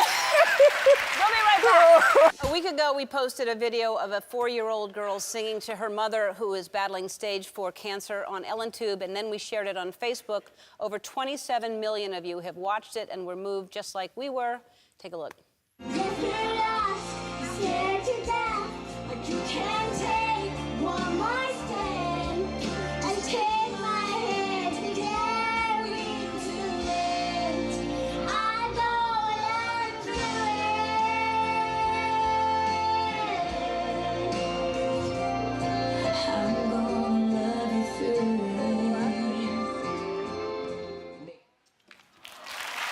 Please welcome Diana and her mother, Dee. We saw that and wanted to share it on Facebook immediately because it started on EllenTube. So many people started watching it, and it's obviously resonating with a lot of people. It's very moving. You're going through a tough time. You're battling stage 4 cancer. And how long have you been battling this now? I was diagnosed on Christmas Eve 2013. Okay. And so McKenna has obviously been aware of this for a little while. Yes. Yeah. So when she sang to you, it was a surprise. Yes, I was just breathtaking. She sings to me every day. Does she? Yeah, she does, and I just can't help but cry. But it's a good cry. It's not it's upsetting. It's a pretty moving song, too. Yes. So this response, like I said, 27 million views and counting, that must mean so much to you. Yes, I just want to take the time and thank you, Ellen, for reposting that video. It has given me such hope and courage to fight on and keep fighting this battle that I'm fighting. Please do. Please keep fighting. And feel this love in this room. McKenna is going to sing to you right now. This is going to be Get ready, everybody. So we wanted her to sing with someone. So, Martina, come on out.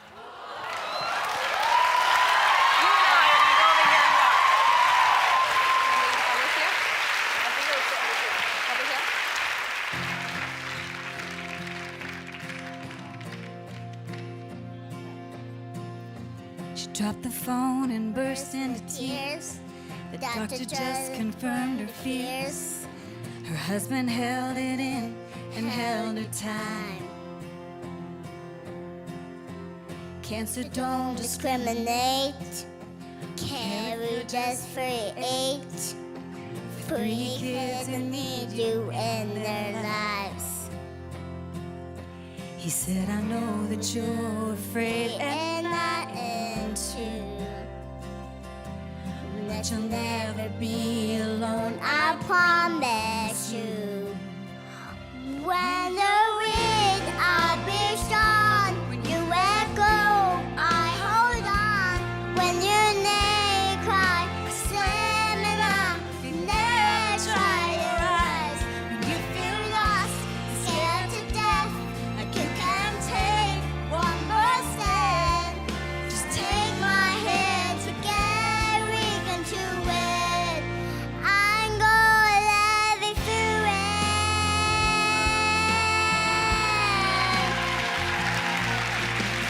She made it through surgery fine.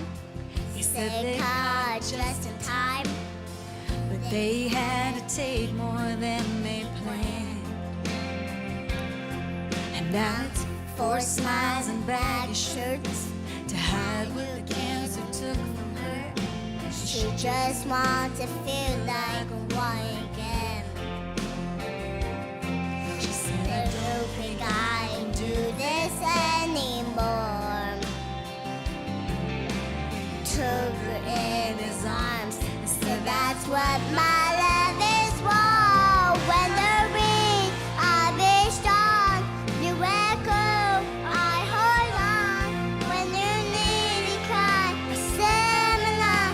You never try to rise, but feel lost, scared to death, like you can't take one more step.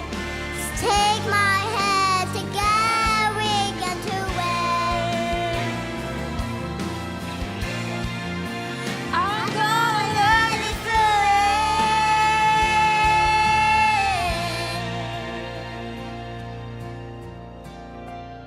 I'm gonna love you through it.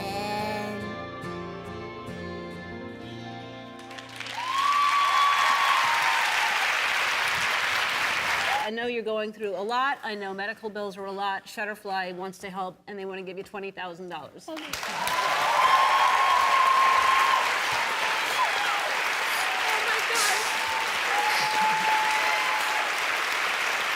Our next guest is a courageous 10-year-old boy who recently beat all odds by surviving the removal of a cancerous brain tumor his family was told was inoperable. Today also happens to be his birthday. From Sterling, Virginia, please give a warm welcome to David and his parents, Tiffany and Brian.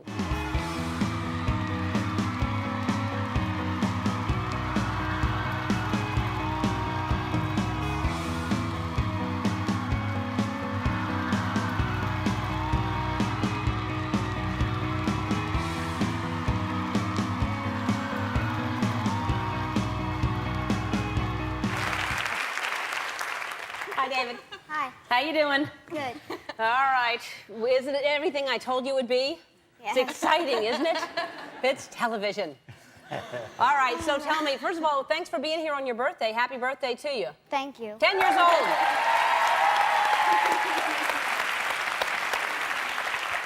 All right, Tiffany, so David, he was sick. Yeah. He all of a sudden, his jaw hurt and couldn't figure it out. Hadn't a clue. We finally took him to the emergency room. The ER doctor did a once-over, looked in his throat, and was just amazed. The tumor was so enormous, the size of a grapefruit. It actually had gone from inside the area of the head, encased into his throat. He was surprised he could even breathe, could even talk. It was in the throat. In the throat. You could see it. So we were admitted that night to the pediatric oncology floor, and then 2 days later, they did a biopsy, and that's when we found out that he had cancer. And how long ago was that? Oh my gosh. He was diagnosed May 3rd of 2003, and Okay. he just had the surgery on the 2nd of February. Wow, but an amazing surgery. So, okay, Yes. so then he goes through chemo and Chemo and radiation, radiation, everything, which is not fun. No, not at all. Not so much. And you're just brave as can be the entire time. Didn't complain, didn't cry.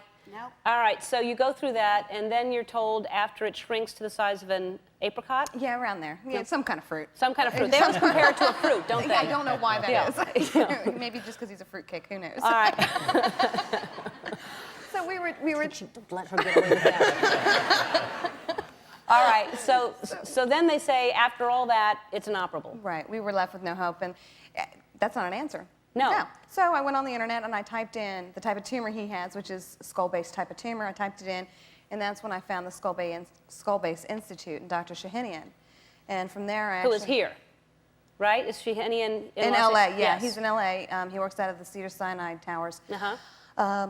Contacted him, sent him all the paperwork, and he called me back and said, "Of course I can do this. Why couldn't I?" And I said, "Well, can you do this without taking off my child's face?" Because that's what they were going to have to do, is take... They were going to have to take David's face off like a hockey mask. Right.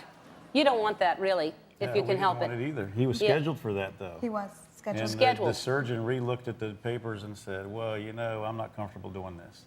So, and we were happy that he was not comfortable doing that. So, sent him all the stuff. He said, "Of course I can do it." But during this time, you decided to name the tumor, right? Yes. What did you do? I named it Frank because I was afraid of Frankenstein when I was littler, and it helped me conquer my fears. All right.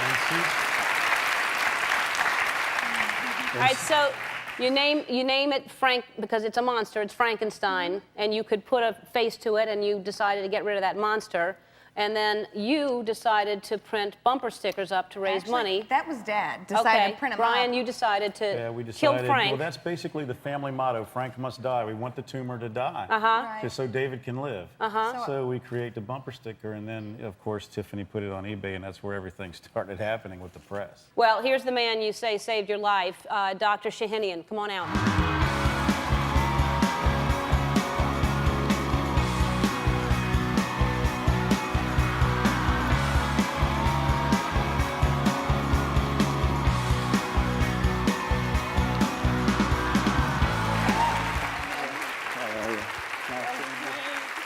Hi, how are you? Nice to meet you. Come sit down. Thank you. All right, now how in the world, Shahinian, sorry I pronounced it wrong before. All right, now how, and no one knew about this special way? You went in through the nose, is that what you did? That's correct. You don't have to take the face off. You all of a sudden, how does no one else know about this? That's what we'd like to know, because when we were looking for options, nobody knew. Our doctors didn't know about this, and we had to turn them on to it. And they're like, whoa, this sounds pretty good. Let's talk to this man. Wow. Yeah. And what made you decide to do this for free? Well, I have to confess, when Tiffany called me the first time, I knew nothing about bumper stickers. I knew nothing about David's plight. And then about a week later, I got a 3-page email by somebody at NBC. And after reading that email and seeing what this young man has been through and the courage that he has displayed throughout, I called Tiffany back. I said, I know you're very proud. You're a very proud woman.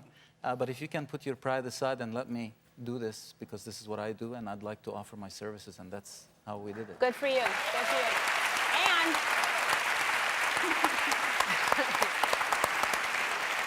what's amazing too is he gave you something that do you still have it with you? What he gave you?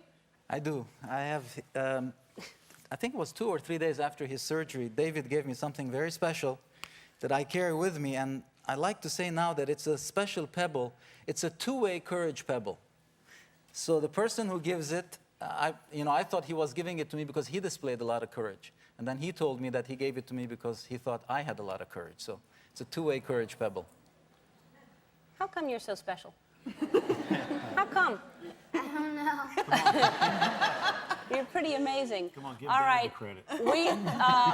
We have to go to commercial. When we come back, we have a surprise for you. And I promise you, you will, when I talk about freaking, you're freak. And I'm not even kidding. This may be the biggest freak of your freak you'll ever freak out. We'll be right back with the biggest freak you'll ever see. All right, we're back. And Dr. Shahanian, is David cancer-free right now as far as you can tell? As far as we can tell, Frank is gone. But officially, to be cancer-free, you have to have 5 years. So we're going to be following David very closely over the next 5 years. Still says Frank is dead. Yeah, I think so too. I think so too. All right. Because you're an extraordinary young man, I don't understand what you love about this, but you do, and it's your 10th birthday, and so we have a few surprises for you. First of all, Sidestep.com, the traveler's search engine, is giving you 3 round-trip airline tickets and a 4-night hotel stay so you and your family can go to Cedar Point Amusement Park in Ohio. Cedar Point is the roller coaster capital of the world. They have 16 roller coasters, including the top thrill dragster, which is the tallest and fastest in the world. Sidestep.com is also giving you...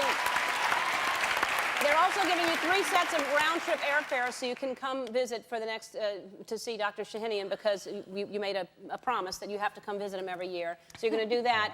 And also, who's your favorite band? Kiss. Really? Look.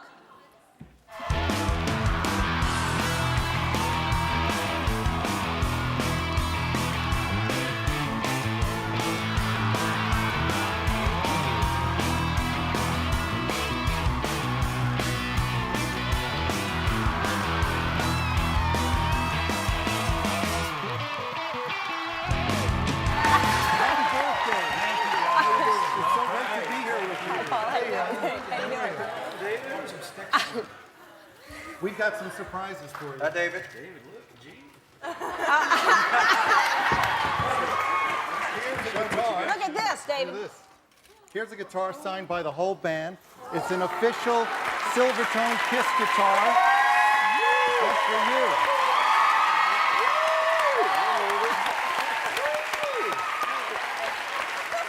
All right. And there's a birthday cake, but wait, I have to explain to everybody. These guys flew themselves in when they heard this story. They didn't ask for anything. They said they came from all over the place to come in for this. So this is so important to us. Yeah. This is a way for us to be a part of a miracle.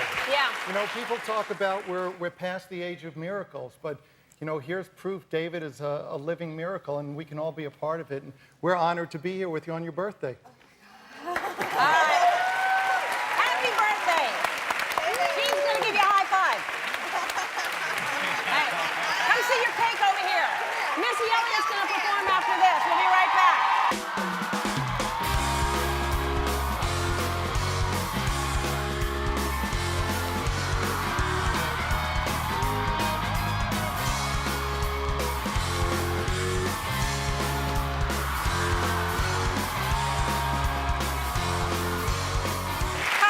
Hi. It's so nice to meet you. We want to talk about Tom Brady in a minute and that whole situation, but first of all, how are you feeling? I'm feeling awesome. I'm in remission right now, but like, I have to do it till I'm 18, but other than that, I'm feeling awesome. Yeah, cancer-free. That's a good thing to say. Yes. That's great. And let's talk about that. How long ago did you find out, and how did you find out you had cancer? It was like in February. I started having these migraines, I started having these super bad migraines in the middle of the night, and it'd wake me up, and my mom just had this gut feeling that it wasn't right, so she took me to the doctor's office. They did a couple MRIs, and then, yeah, they found the tumor. It was like 7 days after the Super Bowl, but they found the tumor, and yeah. Wow, not that long, so February, and that must be, I mean, I can't even imagine as a parent to learn that your child has cancer. That must have been devastating.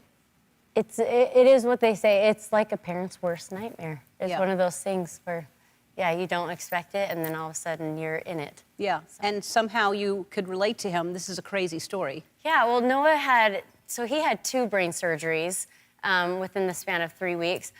5 years previous, I had a brain surgery. We have the twin scars on the back of our heads for an unrelated reason. So when they were telling us, because of COVID, there was only allowed one parent in there, it was going to be me in with his, after his surgery in the ICU. But just because I feel like I I lived this moment with myself, and now I get to like help him kind of get through it. And have matching scars. Yeah, I mean, it's that's really crazy. cool. I mean, that's amazing. Yeah. All right, Tom Brady. You love Tom Brady. Yeah. Why do you love him so much? You live in Utah. You're not even a Massachusetts guy. Right, we need a football team. Yeah. But Tom Brady, he's like my hero. So I mean, like he's a good football player. He's a good he's quarterback. good on and off the field. He just seems like he's a really good dad. He seems just like he's a really good guy, and like he's broken a ton of like records and stuff. But yeah. And he does seem like a good guy. He seems like a great guy. So okay, you take Noah to the game, and did you? I mean, in a million years did you think that would happen? None of it. None of it. I mean, I feel like we're still wrapping our heads around the fact that he had cancer in the first place, and then to have it move so quickly to that sort of culminating moment where here we were with, as Jackie puts it, 2 tickets and a sign, and she did a good job, got us close enough, and all really as a dad, like dad to dad. I know Tom Brady's many things. He's here, but I think also, obviously, he's a dad, and I wanted one father to another just to tell him thank you. In fact, I'm cupping my hand over my mouth in that video. And what I'm saying to him is, thank you. You sent him a video in March, thank you. But it sounds like I'm saying, in my thing, it sounds like I'm saying, send him a video. Yeah. Get a video now. But I think he gets it now. Yeah, because he had already sent the video. But what did that feel like to you, Nate? I mean, that must have been like everything. Yeah, it was everything. Just to see like the person you've like kind of just looked up to for like a long time walking towards you is just like it's amazing. It's awesome. Then looking up to you. Yeah. You were above him. He was looking up to you. Yeah. Yeah. All right, we have to take a break. More with Noah and his family after this. We're back with Noah and his parents, James and Jackie, and your outlook is really what got our attention. Tell everybody what you told the producers about what happened to you and what you feel about it. Yeah, like as bad as cancer can be, it is just beautiful. Like so many good things come out of every bad thing that happens. Yep.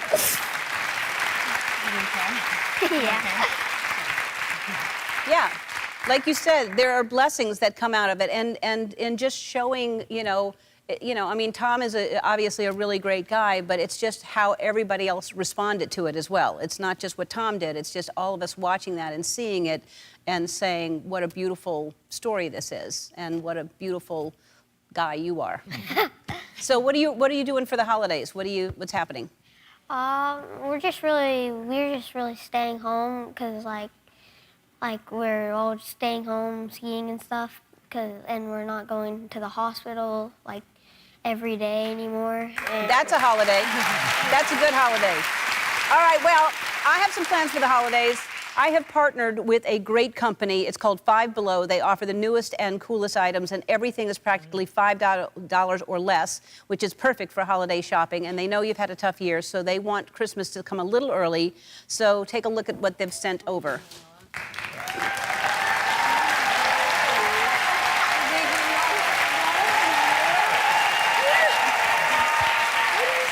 So, thank you. You've got all those plus a $1,000 gift card. So those toys and a $1,000 gift card. And one more thing, we know that there's been a GoFundMe set up to help with your family with the medical bills. So Five Below wants to give you a check for $25,000 to complete the goal.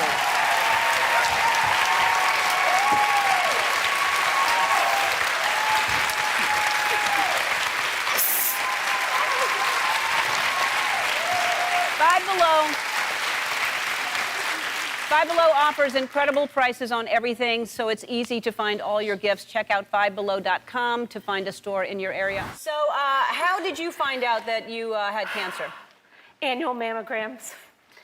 Go get your mammogram. I know it's Did you have it in your family? Did you have cancer? None. None. None. And how do you feel now? I'm great. You're great. I'm awesome. It's This gone. is awesome. Right? Cancer-free. Yes. Yes. Every 6 months. Yep. You go get checked. Exactly. You do what you have to do. You take your pills every night. My husband started a blog. My family is all in Boston, and let's explain this. Okay. You live separately, right? We live separately. Because? Not bad. Not a bad thing. Well, not during the cancer, but we have strange jobs, and the job is always threatened to be let go. And of course, government being what it is, he was going to be let go. But he didn't tell me. He got another job, but it's here in LA, and I live in Petaluma, California. So I don't see him very often. So when was the last time you were all together? We were all together at Christmas. Now, but he works here. Why isn't he here today? Is he here today? He was supposed to be. Oh, so he's working. I got mad at him yesterday, very angry. Yeah, I know. Yeah. We found out, so he made a clip for you because he knew you were mad, so let's take a look. Hi, honey. Hi, girls. I'm really sorry I'm not there today, and I just wanted to take time to let you know how much I love you. You're a wonderful woman, Bonnie. I am so thankful that I've spent the last 24 years with you. You know, when you were first diagnosed, you never asked, why me? It was your internal strength that I counted on, that you counted on, that the girls counted on. You absolutely handled it like a champ, my champ. And I can't wait to see you soon, honey. I love you. Welcome to LA. What a great guy. See, you can't be mad at him. You can't be mad at him. What's his name? Paul. His name is Paul. Yeah. I want to meet him. I want to meet him immediately. Paul? He's here, isn't he?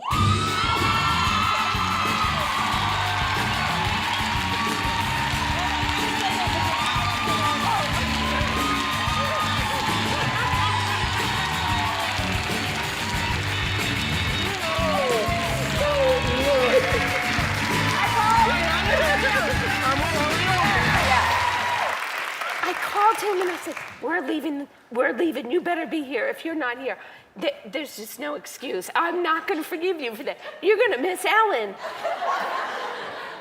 I was here yesterday, getting to know everybody. We've been hanging out. All right, so I understand we've been asking our viewers to explain to us how you've been fighting the fight against cancer. So tell us what you've been doing. She started to say you started a blog. Correct. The reason I started the blog was to keep the East Coast aware of what was going on in Bonnie's life, and all of our lives. And you know, it's breast cancer is one thing, the surgeries is another, but the achievements are what we need to discuss and continue to discuss. And you're looking at an achievement. Yep. This is a survivor. Yeah. So we're gonna finish the fight. We're gonna finish the fight. So. The blog itself went into a nurse in Sonoma County was reading the blog and asked me to start a men's group. First men's cancer support group north of Monterey. Good for as you. I was told, Good for you. All right, well, you've helped others, and so we want to help the two of you. The first thing I want to give you is a $5,000 Target gift card so you can go and have a little shopping spree. And the next thing is, I'm giving you each a $5,000 ass card so you can actually spend time together. All right? Because you're not together a lot, you need to be together. So we're going to put you, you're going to go on an all-expense-paid trip to Hawaii.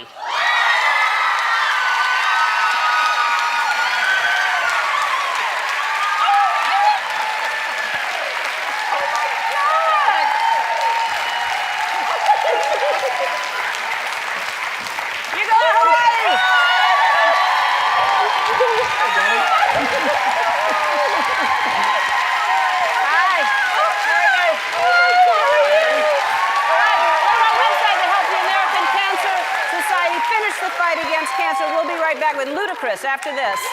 If you've been watching our show for a long time, you're probably familiar with our friend Lisa Jarman. We first met Lisa 8 years ago, and she was sitting right over there in our audience, and we fell in love with her spirit and enthusiasm, and over the years, she became a big part of the Ellen Show family. Last week, we got the heartbreaking news that Lisa passed away after battling breast cancer, and today, we want to celebrate her life and honor her legacy. First, here's a look back at Lisa. Here she is now, Ellen DeGeneres. You know I'm back. Last week, there was somebody in the audience that got my attention. My name is Lisa Jarman. I live in Fresno, Texas, and I'm a single working mom. I never say that I'm poor. I never say that I'm struggling because to me, I'm not. To me, I just live like I live. All my energy comes from the Lord up above.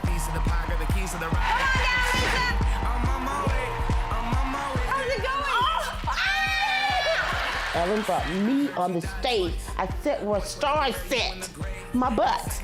And ever since I sat in that seat, my whole life's changed.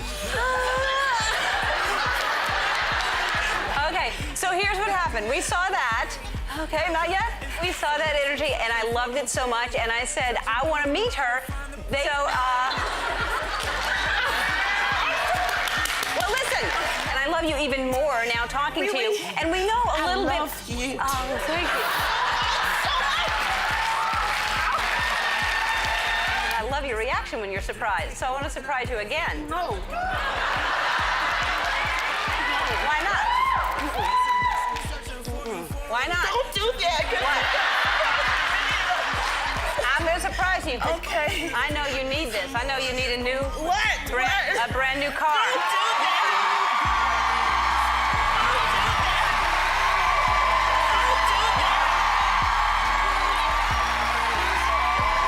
When Ellen gives you something, she gives you life-changing something. I just want to help you in any way I can. I also want to give you.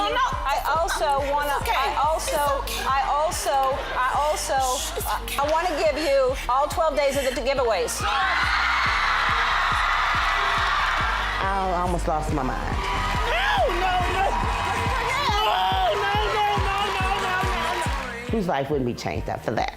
You have to promise me that you're going to be okay, because we have oxygen, we have the EMT. He really is an EMT. No problem. You're good. We want you to have your own custom, built-to-own home by KB Home. You're getting a brand new house. You're going to have your own home, Lisa. I heard that you have been driving by the house every single day. Yep. You can't keep doing that. They're trying to surprise you, and every day you drive by that, they see you. They're like, Lisa's driving by the house. Take your blindfold off, and we're gonna open up those doors. Oh my God! It makes us happy, Lisa, because you really deserve it. We recently learned that Lisa was diagnosed with stage 4 breast cancer. Would you believe me now? It's good to see you, and when I heard about this, obviously we wanted to see you. And how are you feeling right now? Well, I feel good right now. I'm here. Are you kidding me? Yeah. This makes me so happy. I mean, everything you've done, I'm so happy right now. I love this woman. She's our family. And clearly everyone else felt the same way. We have gotten over 8,000 emails just about you. Ellen, after watching Lisa Jarman on your show, I couldn't fight back the tears. Her sweet spirit helped me realize that you should never lose faith or give up. Ellen, Lisa Jarman is my all-time favorite guest. Her amazing spirit and attitude keep me pushing on. When we feel like someone is a member of our family, we give them a seat in the audience. And we found the seat that you sat in, and we have the Lisa Jarman seat right there. That was your first seat. All that because we saw you in the audience and you had this light about you and this spirit about you that I just loved. I don't know how you do it. You have such a positive attitude. A lot of people complain and a lot of people say, I can't do it. You can. And when you say you can't, that's when you can't do it. Right. You just never say you can't do it. Right. Because you want to do it, so you just do it. And just be happy.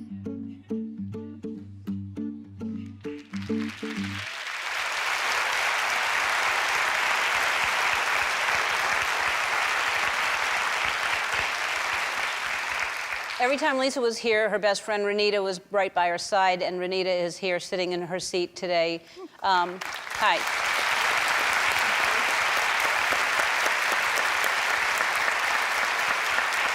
I mean, first of all, how are you doing? Doing okay, up and down, you know, some tears, lots of laughter. That's how she would have wanted it. Her family is doing, you know, the same as well as can be expected, but they know they need to be strong and for her, and we're going to be celebrating her life. Yeah, she was a force. I'm sorry, I interrupted. Oh, well, just wanted to let you know of everything that you have done. You were her family, and you made her feel so special here. It was joy coming here, just pure joy. The fact that you gave her own seat, that was probably one of the happiest moments that she's had. And just thank you. Thank you for everything you've done for her and her family. Well, it's It's our pleasure. We'll be right back.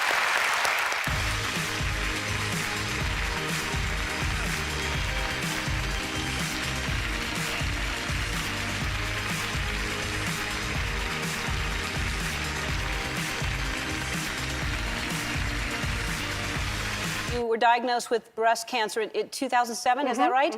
And then you beat that. Right. And then you all of a sudden find out you have something that nobody's really heard of, MDS. Couldn't even pronounce it, myelodysplastic syndrome. Uh-huh. When the doctor said MDS, I'm like, I have multiple sclerosis. He goes, no, that's MS.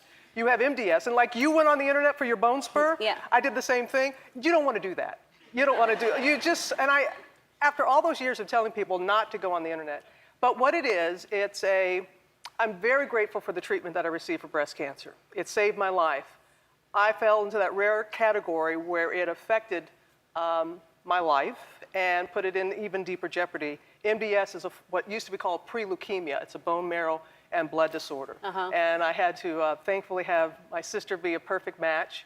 And I didn't even know. I had never heard of MDS. I didn't know. Did you know you could donate your bone marrow? Your stem cells? Did you know that? Oh, okay, smarty pants, all right. I have a bunch of smart people in the office. You do? Yeah, they're smart. They're not allowed in here unless they are smart. So in the bone marrow thing, because I was reading your book this weekend, and it's really fascinating what you have gone through and what you have survived, because, I mean, the prognosis, what was the diagnosis? It was a year to 2 to live. I thought when the doctor first told me that I had a year or 2 to find something and maybe to get through this. But when they turned the computer and said, no, this is your life expectancy, so I'm not supposed to be here.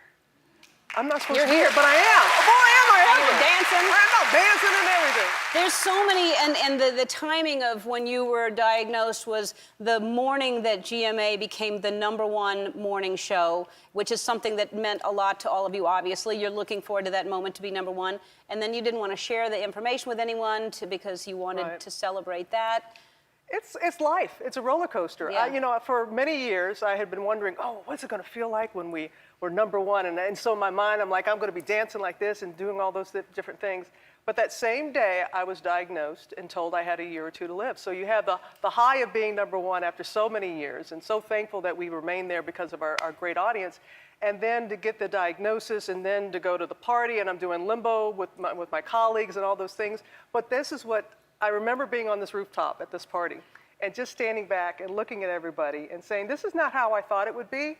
And so it teaches us once again, nothing like I thought it was going to be, but that life is a journey. It's not the destination. It's like if you don't enjoy it along the way, the destination is never quite like you think it's going to be. That is the truth. And it's the hardest thing it takes something like that to put it in perspective, and hopefully you hold on to it, but sometimes moments like that then fade away. In the future, you have to be reminded constantly to live in the moment, and that's all we have anyway. Right, I know, but I love that. I mean, I'm looking at Ellen DeGeneres right now. I mean, really, something is like that, you have to just, one thing I did when I was in the hospital and I was away from work for 6 months, and I was like, left foot, right foot, breathe. Just keep moving, and it takes a lot. And my sister told me, a lot of courage to believe that the best is yet to come, and the best is yet to come for all of us if we just hang in there. And we're all a little bit stronger than we think we are. Yeah. Well, and you are, in many ways, a better, bigger, fuller, freer person. You're a different person now because of all this. And your mother passed away. Like, I think it was in the book you talk about that you were supposed to have a transplant. You really needed that transplant, but then she all of a sudden became very ill. You went to go see her. You didn't want to leave. You probably wouldn't have left. And it's like... No, it was a few days before my transplant, and my mother took a turn for the worse. So I go down to Mississippi, and we didn't know how long she was going to be in that state. And at that moment, I was like, I am not leaving. Because if I go in isolation and something happens to her, I can't come back, so I'm like, I'm staying. Right. And it was as if my mother said, I got this. I got this. You need to go back. You need to be where you are to be able to get the transplant. So she passed that night, and I was there with her. And I'm telling you, it's as a mother's love. It was like this wonderful, wonderful gift that my later was able to understand that she gave me. But I would have stayed there. And it was, it was so great seeing your mom. I saw her backstage, and our families have known each other for so long, and it's just wonderful. Yeah, well, to have that time. your mom and my aunt, my mother's sister, Yeah, both Helen. lived in past Christiane, and they. So it's weird. We have a lot of. We're kindred souls. We are. We're often confused for one another. Yeah. I mean, it's just. Okay, this is what's weird because the last time you were here, I went back to the dressing room to say goodbye to you. It was either before the show or after the show. Yeah. And we keep trying to hook up, and I'm like, "Are you in town?" And you said, "No, I have to go do get a lumpectomy." I was getting a mammogram. No, you said you Oh, had. I was going to get a. Was I getting a? Yeah, because I was. said, "Oh, I had one. I have had a lumpectomy, and I turned out fine." But so I said, "Oh, it's no big deal. I had a lumpectomy, and it's not a huge deal." Yeah. And then I hear in the news that it's cancer, and that Yeah. so. That was the 9th, and I think I went in. Wasn't it on the 9th? It was right around then, and I had a basic mammogram, my yearly, and as you guys probably know, most women our age start to make calcifications, and so in my mammogram, just had a couple of suspect patterns, and so they did a needle biopsy on both breasts. And the breast that they were kind of worried about was fine. It just had ductal carcinoma in situ, which is basically non-invasive cancer cells. And then everybody's shaking their head because they know this drill. And then the other breast, it turned out that I had invasive, and it was the day that my life just came to a screeching halt and kind of began this course of redefinition. And how quickly after that do you go into getting? What'd you get? Chemo, radiation? What's No, I had radiation. What they do is they do a sentinel biopsy on the node under your arm. And that tells you whether you have it in your nodes, and then they determine what kind of treatment you're going to get. And for me, I was estrogen positive. What does that and there's mean? several different kinds of cancer. What as does you guys know, estrogen but positive? Estrogen positive means that I react, like I can't have soy anymore. I react to estrogen, that is the kind of cancer that's shown up in my breast. You can also have lobular. Mine's ductal, which means in the milk duct. Lobular is outside of the milk duct. So there's a lot of things. I mean, what happens, as you guys know, is that once you get your diagnosis, you just become a rabid student, just trying to learn everything that you can so that you know how to arm yourself, and you start learning about nutrition and what you can eat now to prevent cancers, to prevent other diseases, and it's a life-changing experience for sure. But radiation, I had 7 weeks of it, and What is feel that? great. What is the difference between radiation and chemo? I don't understand the. They're both adjuvant. Thank you, adjuvant. Yes, treatments. Chemo basically goes into the blood system and kills all the bad cells as well as many of the good cells. And basically, they're trying. It's an effort to get rid of the cancer that's spreading throughout your body. For me, it wasn't in my lymph system, so I had radiation, which also kills all of the bad cells, but it also kills the good cells in the breast. It's very succinct, but it's also more preventative. Mhm. And it's your hope that it's not going to spread, that it's killing all of the cells that could possibly travel. But usually chemo, it's if you have had it in your lymph system, and that's probably the most radical treatment that they can give you to try to stop the cancer from spreading. And what do you? I mean, people here I know all this, but there are people at home who are, if they just found out, or what keeps you going when you? It must be the most painful, most devastating place to be in when you're. And what keeps you going? Well, you know, it's funny because my story is that I'm 44. I'm relatively fit. In fact, I'm probably as fit as most people that I know that are 44. And so it was a shock to me because I thought I'm invincible. I'm the last person that should have cancer. And the reality of it is that the statistics for breast cancer now are off the charts. 1 in 7 women and growing. And I think like any other catastrophe in your life, whether it's you've been through Katrina, whether you've lost somebody in your family, whatever that epiphanal moment is. If you break up with someone and then about a month later find out you have breast cancer, if it's a I mean, that's a pretty could bad be time. that. Yeah. Could be something like that. Yeah. However horrible it may be. Whatever could take you to the bottom of the heap. Yeah. How do you just get through it. You know, those are the moments where you meet yourself, and you really, for me, it dictated that I show up for myself. I stop taking care of everybody else around me, and really show up for myself. There was nobody that could go through my treatment for me. I couldn't make everybody else feel okay about my cancer.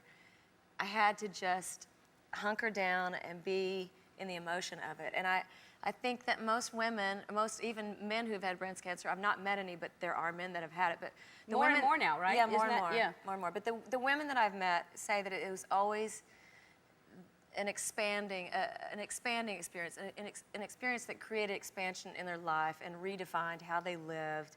And it's an amazing community now that I meet every day of women who have been through this amazing experience and have beat it or are going through it, and just the strength that they have derived from it. You told me something that I brought it up in a meeting today, which I can't, believe not more people know about this. We were talking on the phone, and you said you learned everything from not leaving water bottles in the car. Most people travel and they leave their water bottles in the car. When they get thirsty, they drink it. But heated up water bottles. Well, when I got diagnosed, one of the things that I did is I got hooked up with this wonderful nutritionist through my, Philomena McAndrew. My oncologist hooked me up with this nutritionist, and she came over and began working with me on prevention, on disease prevention. And it's all really, really easy stuff. And the things that we're learning now about what we put into our body that can prevent cancer, like turmeric, cumin, cinnamon, green vegetables, sea vegetables. If you're going to eat vegetables, eat the red one, like eat the colorful ones, the sweet potato instead of the regular potato. So jicama is not good for you. Jicama is probably falls into the pear category. Just making sure. Yeah. But one of the things that I learned about was eating organically, and also what plastics can do, because plastics emit, for me, something that can show up in your system as looking like estrogen, but also herbicides, pesticides. They emit a very carcinogenic material. Now, what we know about plastic is we don't know everything about plastic, and only microwave in dishes that say microwavable, or plastic that says microwavable. And with water bottles, I get asked all the time, well, what if it's been sitting in a hot warehouse? You do the best that you can. You buy, like I brought you, I'm sure you're already hip to this, but I brought you a bottle of Penta, which I had to have a little drink of it because I got thirsty on the way out. So, Great. Anyway, it's the kind of plastic that is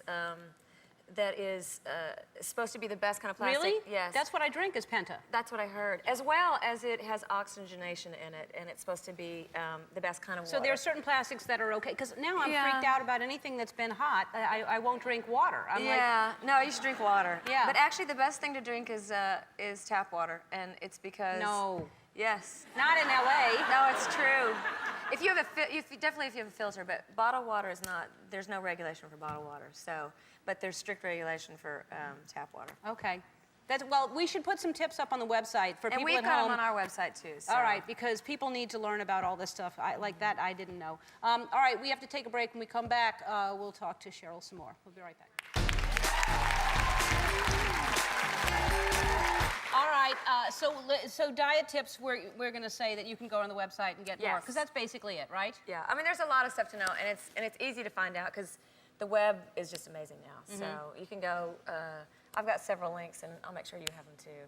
But it really is about just keeping on, just doing regular mammograms and self-examination. But I mean, when I had to get a lumpectomy, I had just had a mammogram and they missed it, and 2 weeks later, I felt a lump and turned out to be. I know, it's really, I was really lucky because mine looked suspect and they said come back in 6 months. And my OB called and said don't wait 6 months. But for me, I think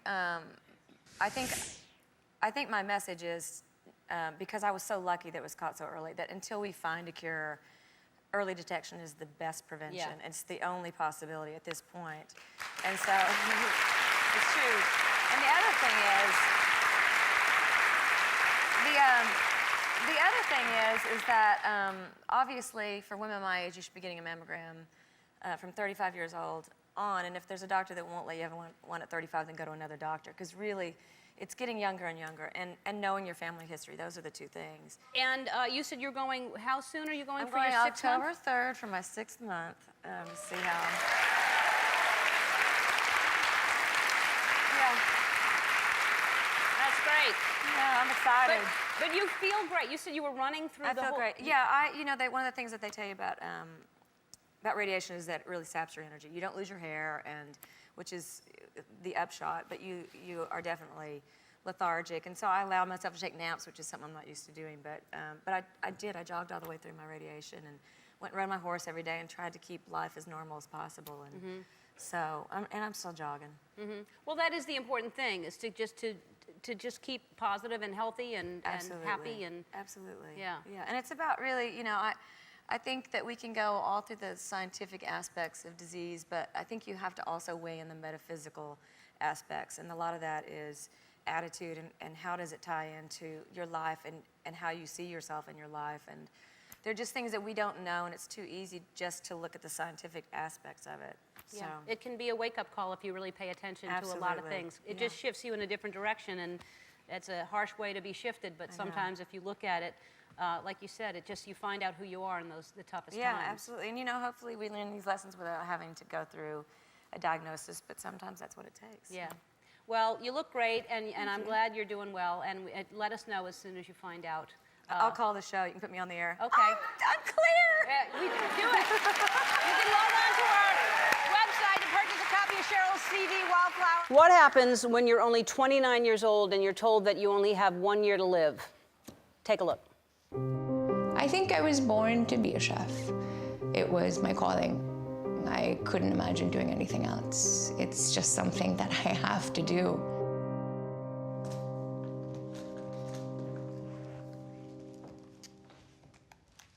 My name is Fatima. I'm 29 years old, and a few weeks ago, my doctor said that I have only 1 year to live. Hi, Fatima. What did you make for us? Chai mousse, a chai and chocolate sauce. Right after filming Top Chef, it was supposed to be one of the most exciting times in my life. And I was in the hospital because I was newly diagnosed with Ewing sarcoma. When I was diagnosed, it was obviously incredibly jarring. It was the biggest shock of my life. But I knew that the only way I was gonna beat this was through positivity and rallying people around me. Just keep moving, keep plowing through every obstacle that came my way.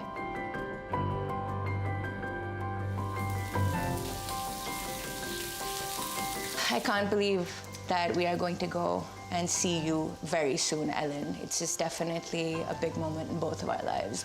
Going through Fatima's illness for the last 14 months, there have been times when Fatima has had to go through chemotherapy days on end, and all we did was watch Ellen every day, and the shows have played such a huge role of comfort for us. We're very excited to be your new best friends. Yeah, and thank you. Please come over for dinner, and we will cook you all of this delicious vegetarian food. That I'm making. Yeah.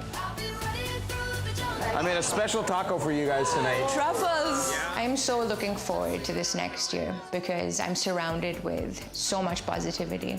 I'm so lucky to have friends and family like I do. And we are going to be taking an entire tour of the world, eating all this absolutely delicious food. And I know that's the only way to get through this. Yeah, that's good. Cut. From New York, please welcome Fatima Ali.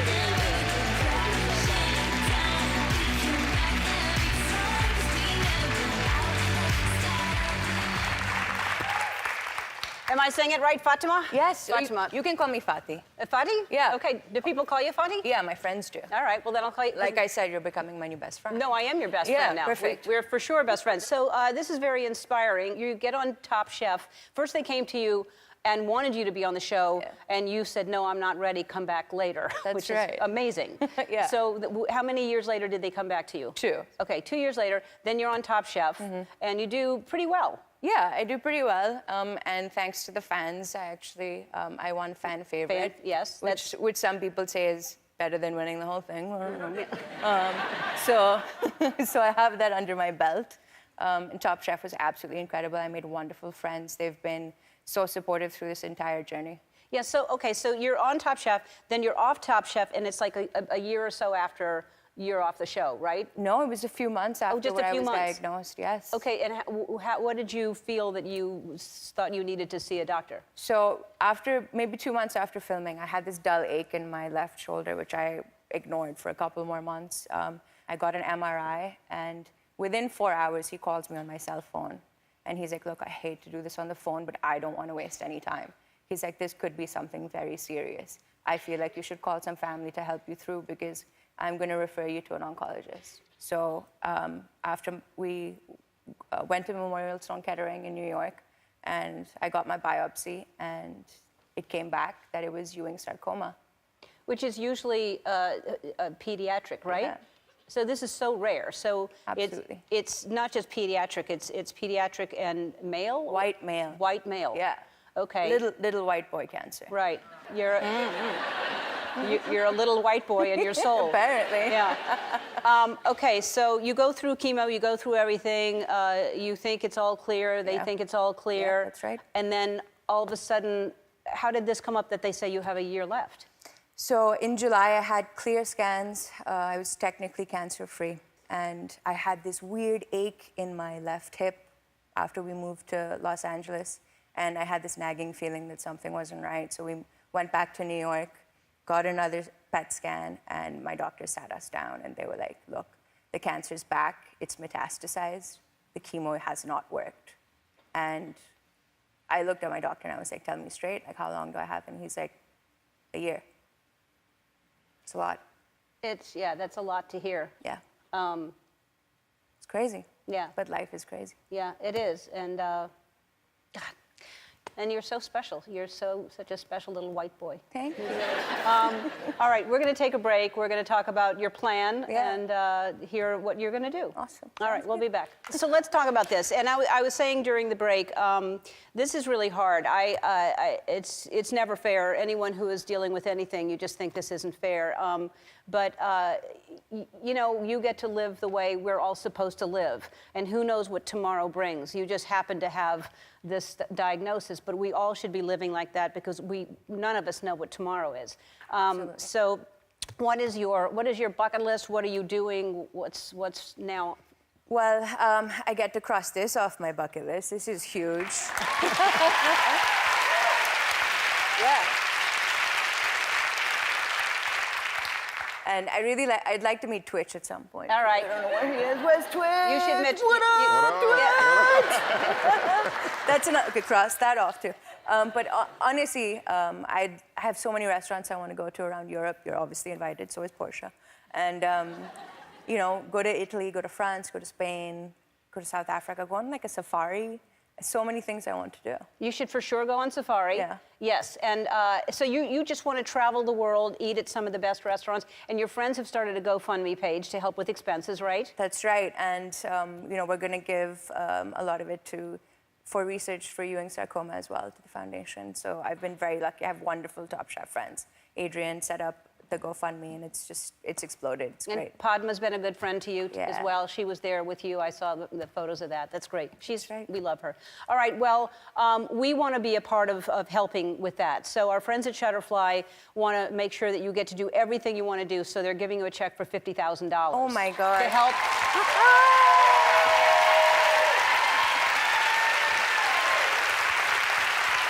That's amazing. Thank you so much. I want to thank Sean Hayes. Have a wonderful weekend. Be kind to one another. Bye-bye. Our first guest always makes me laugh on Modern Family. That's a phone. What is that? Hello? Hi, Ellen. It's Jeannie. I'm sorry to bother you. You got a real quick second for me? Well, I'm in the middle of a show, but what's going on? Oh, okay. So I'm sitting at reception. I'm going through emails, and I found one that I think you've really got to hear because I actually think these people are in the audience today. Oh, okay. Go ahead. Okay. It goes like this. Dear Ellen, I love watching your show every day. Today, I'm having a tough time and wanted to tell you what your show means to me. I am a 30-year-old breast cancer survivor. This week, I found a new lump and just learned I need to get an MRI to figure things out. I am a strong person, but right now, I'm scared. It was just last year that I had to go through multiple surgeries and over 5 months of chemo. My mom also had stage 4 cancer last year, so it's been a rough go. I do my very best to stay positive, and today, your show keeps me going. I eagerly await 4 o'clock when I know you will bring me smiles and happiness. Thank you for being there for me. You truly are the best. With hugs and hope, Kim Jager. Thanks, Jeannie. Come on down, Kim and Becky. Wow, yeah, you had no idea. Did you know that she wrote that letter? I had a glimmer, but I didn't. Yeah, you thought you were just coming to the show. We have plenty of those, so don't you worry. Yeah. Okay, so Kim, you said that you found a lump, and so what's the latest with you? I have very happy news to report. I definitely do not have cancer again. Fantastic. Yay! I'm so happy. I was just getting to, a milestone, which is the 1-year mark after chemo, and your risk of recurrence goes way down, and I feel like I've been so far, and I'm just so thrilled. Right, couldn't be so happier. because you find a lump and you're thinking, this cannot happen, and so benign, nothing. Okay, Nothing, good. nothing. So you were diagnosed, it was ovarian cancer, Yes. is that right? Yes. Okay, so, and then 5 months late, when did you then discover you had breast cancer? I was diagnosed, my mom was diagnosed in March of 2014, and then I was diagnosed in August. Wow. Yeah. That was is- a lot. Yeah, it's a lot. I mean, it's a lot for you to go through on your own, and it's hard on your family, and it's hard for you to watch your mom. And then that must have broken your heart. It must have helped you in a way that you had each other. Yeah, it was, in a weird way, it was the most helpful and best thing that could have happened to us.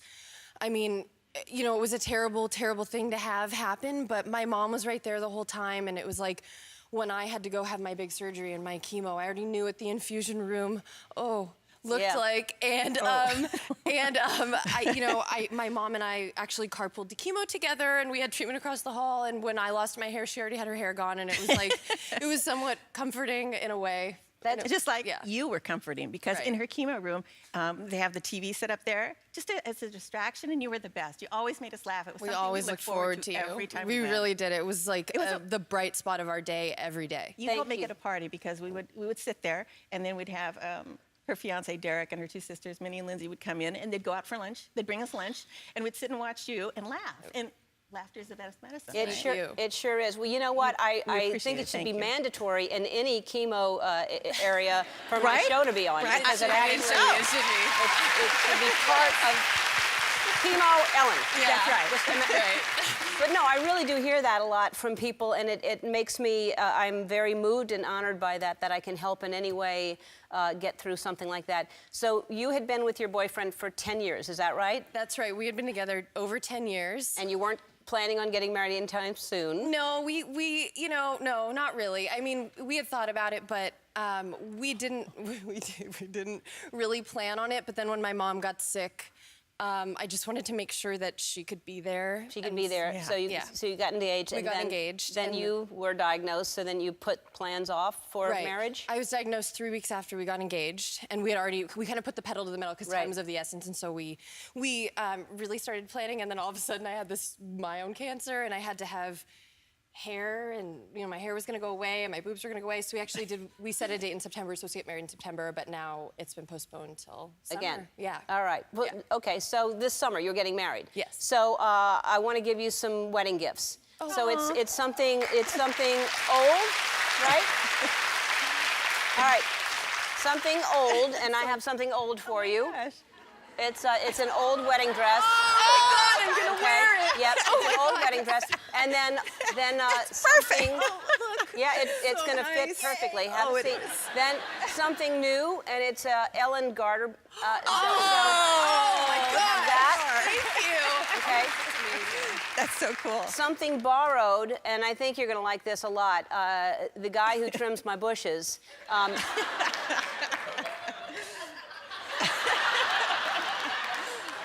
You guys, Nick the gardener who trims my bushes, in case you, Nick, where are you?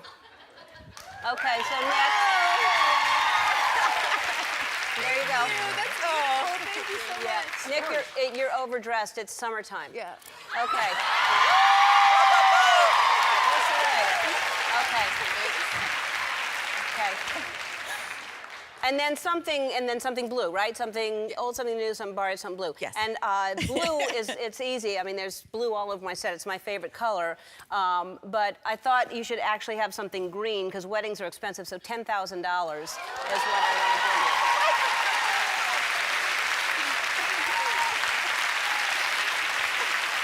Our friends at Shutterfly want to help you share life's joy, and that is your wedding gift. Okay, so much. We'll be right back.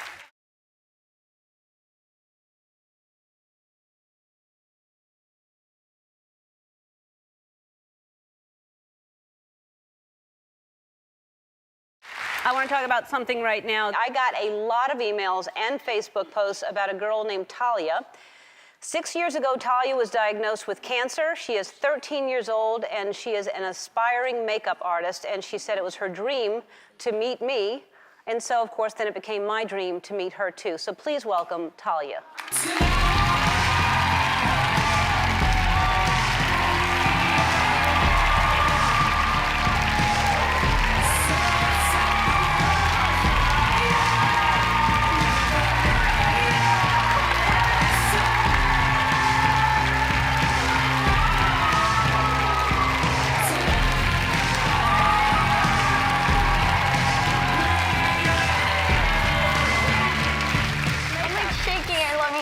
I love you so much too, Talia. You're so amazing. I can't believe you're 13 years old. Whew. Okay, shake it off, shake it off.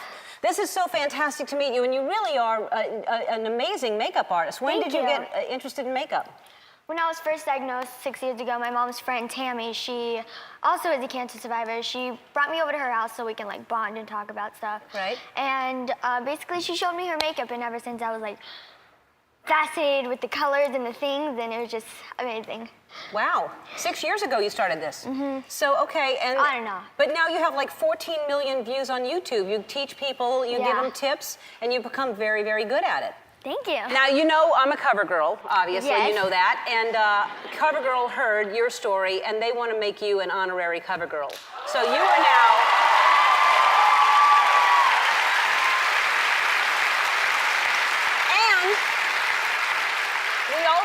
CoverGirl wants to give you something to help. Oh my God! You're an honorary CoverGirl.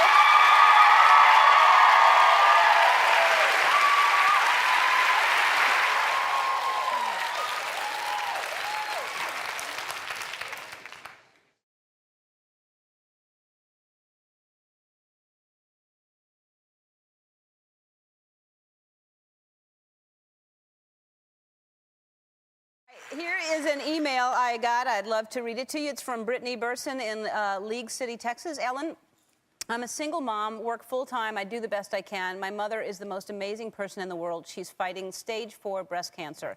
She keeps going and going, and when the going gets tough, she keeps going. I have seen her lose her hair, but not her faith, strength, or hope. She is the rock of our family. I'm not sure how much time we have left as a family, and I would love to take a vacation with her and my 2-year-old son. We love you, Ellen, and watch your show every day. You keep us smiling. Love, Britney. So we have sent Jeannie there, and I'm going to surprise her. She has no idea that I'm going to call her or that Jeannie is there. Hello? Hi, who am I talking to? This is Brittany. Hi, Brittany. It's Ellen DeGeneres calling. How are you?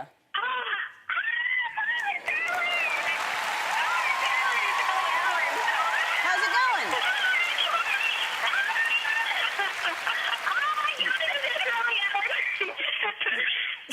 So Brittany, I got your email, and tell me about your mom. My mom has stage 4 metastatic breast cancer, and it's spreading through her lymphatic system. So, and it's, as far as we know right now, it's in her liver and lungs. Sorry, I'm like shaking right now. well, listen, you described her as being so strong and never giving up hope, and I love that attitude. I love that you wrote us. And do you need to get that? I feel like there's somebody at your door. No. No. Oh, I thought I heard a door. No?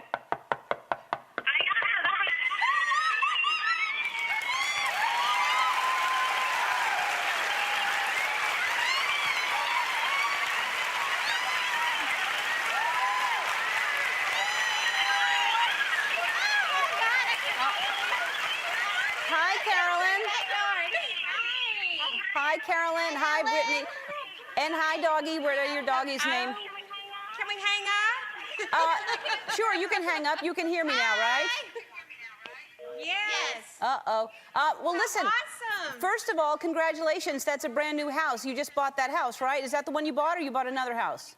Yes, this is it. Oh, that's exciting. This is Bryson. Bryson! What's up, buddy? Hi, Bryson. Say hi. Say hi, Ellen. Hi, Bryson. Hi. Hi. That's me. So, Hi. hi. Hi. Say hi, Ellen. Hi, Bryson. Oh my God, I can't believe this.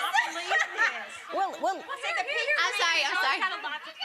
that's all right. Well, listen, what? here's what we want to do, because we got your email, and I hear that you're in a little bit of debt, and we want to help you with that. We want to take care of that. I understand it's $5,000 you're in debt, so we want to give you the $5,000 to help you.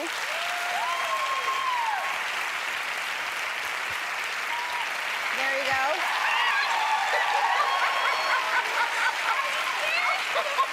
And Oh my God! I've never seen so much money in a suitcase. And also, I know that you said you would like to take a vacation together, and we would love to meet all three of you, so we'd like to fly you and your mom and Bryson out to LA to come see the show and send you on another little mini vacation. How's that?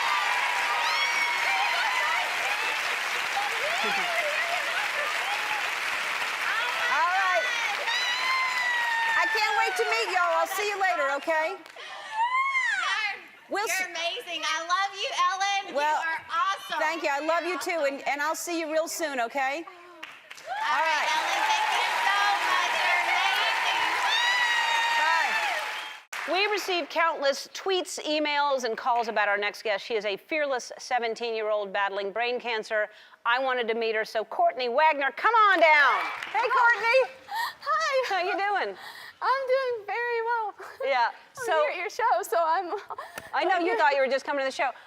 It must feel really, really good, because you have so many people campaigning. We started seeing all these hashtags and all these people writing signs and wanting you to be on the show. That must make you feel good. Yeah, it was a little surprising to see like the thousands of people that liked my mom's page that she created, and they're all just amazing trying to get me here, and they did it.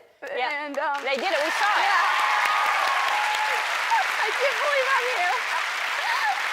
Well, I guess it's nice, because it means a lot to you, because you're a big fan. You watch the show. I am a huge fan. Yeah. I know that you read my book when you're in the hospital. I've read 3 of them, yeah. You've read all my books. Well, thank you so much. And you have all my swag. You're wearing my stuff, my socks. Yeah. Hopefully my underwear. I'll give you whatever you want now that you're here. So you were diagnosed with cancer 4 years ago? Yep, just about 3.5, 4. Just out of nowhere, you just all of a sudden got the diagnosis. Yeah, it was weird. I was just having headaches, and with the brain cancer that I have, the type, you're supposed to have like seizures and everything, but I didn't, so it was very unusual. Right, and at the time, 4 years ago, how long did they give you? My prognosis was 18 months. Right, and 4 years later, here you are smiling right here.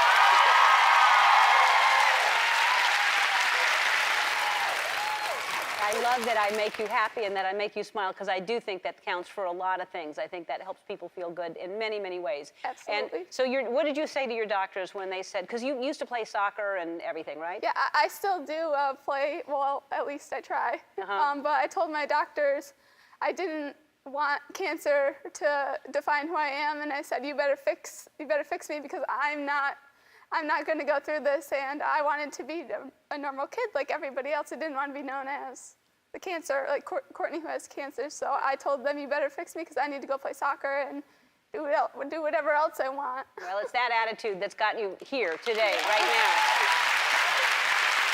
So, I mean, I don't think that event can change you and you become a different person. You clearly have been this person all along, but you say that cancer brings the best out of. Why do you say that cancer brought the best out of you?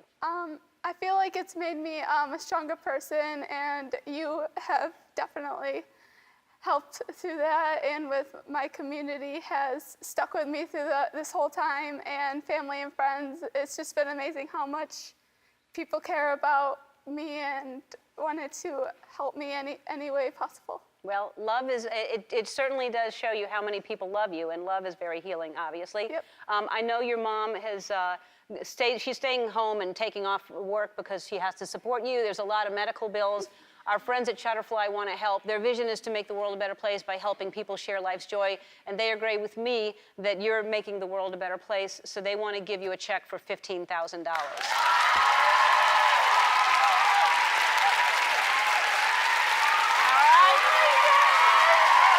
Your favorite soccer team is the women's U.S. soccer team, right? That's your favorite sport. They wanted to send you a message, so let's look. Hey, Courtney, we wish we could be there with you. We're in Portugal training for a tournament. We know your story and think you are amazing. Court, your strength and your fighting spirit inspires us. Any team could use someone like you. Thanks, Ellen, so much for having Courtney on your show. We can't wait to see you, Courtney. Keep fighting, buddy. That's so cool. Isn't that cool? So they wanted to make you an honorary member, so they sent you this. So you have. My God. That is so cool. I know. Isn't that amazing? And they want you and your family to be a special guest at one of their games, so they're giving you tickets and all their swag and anything.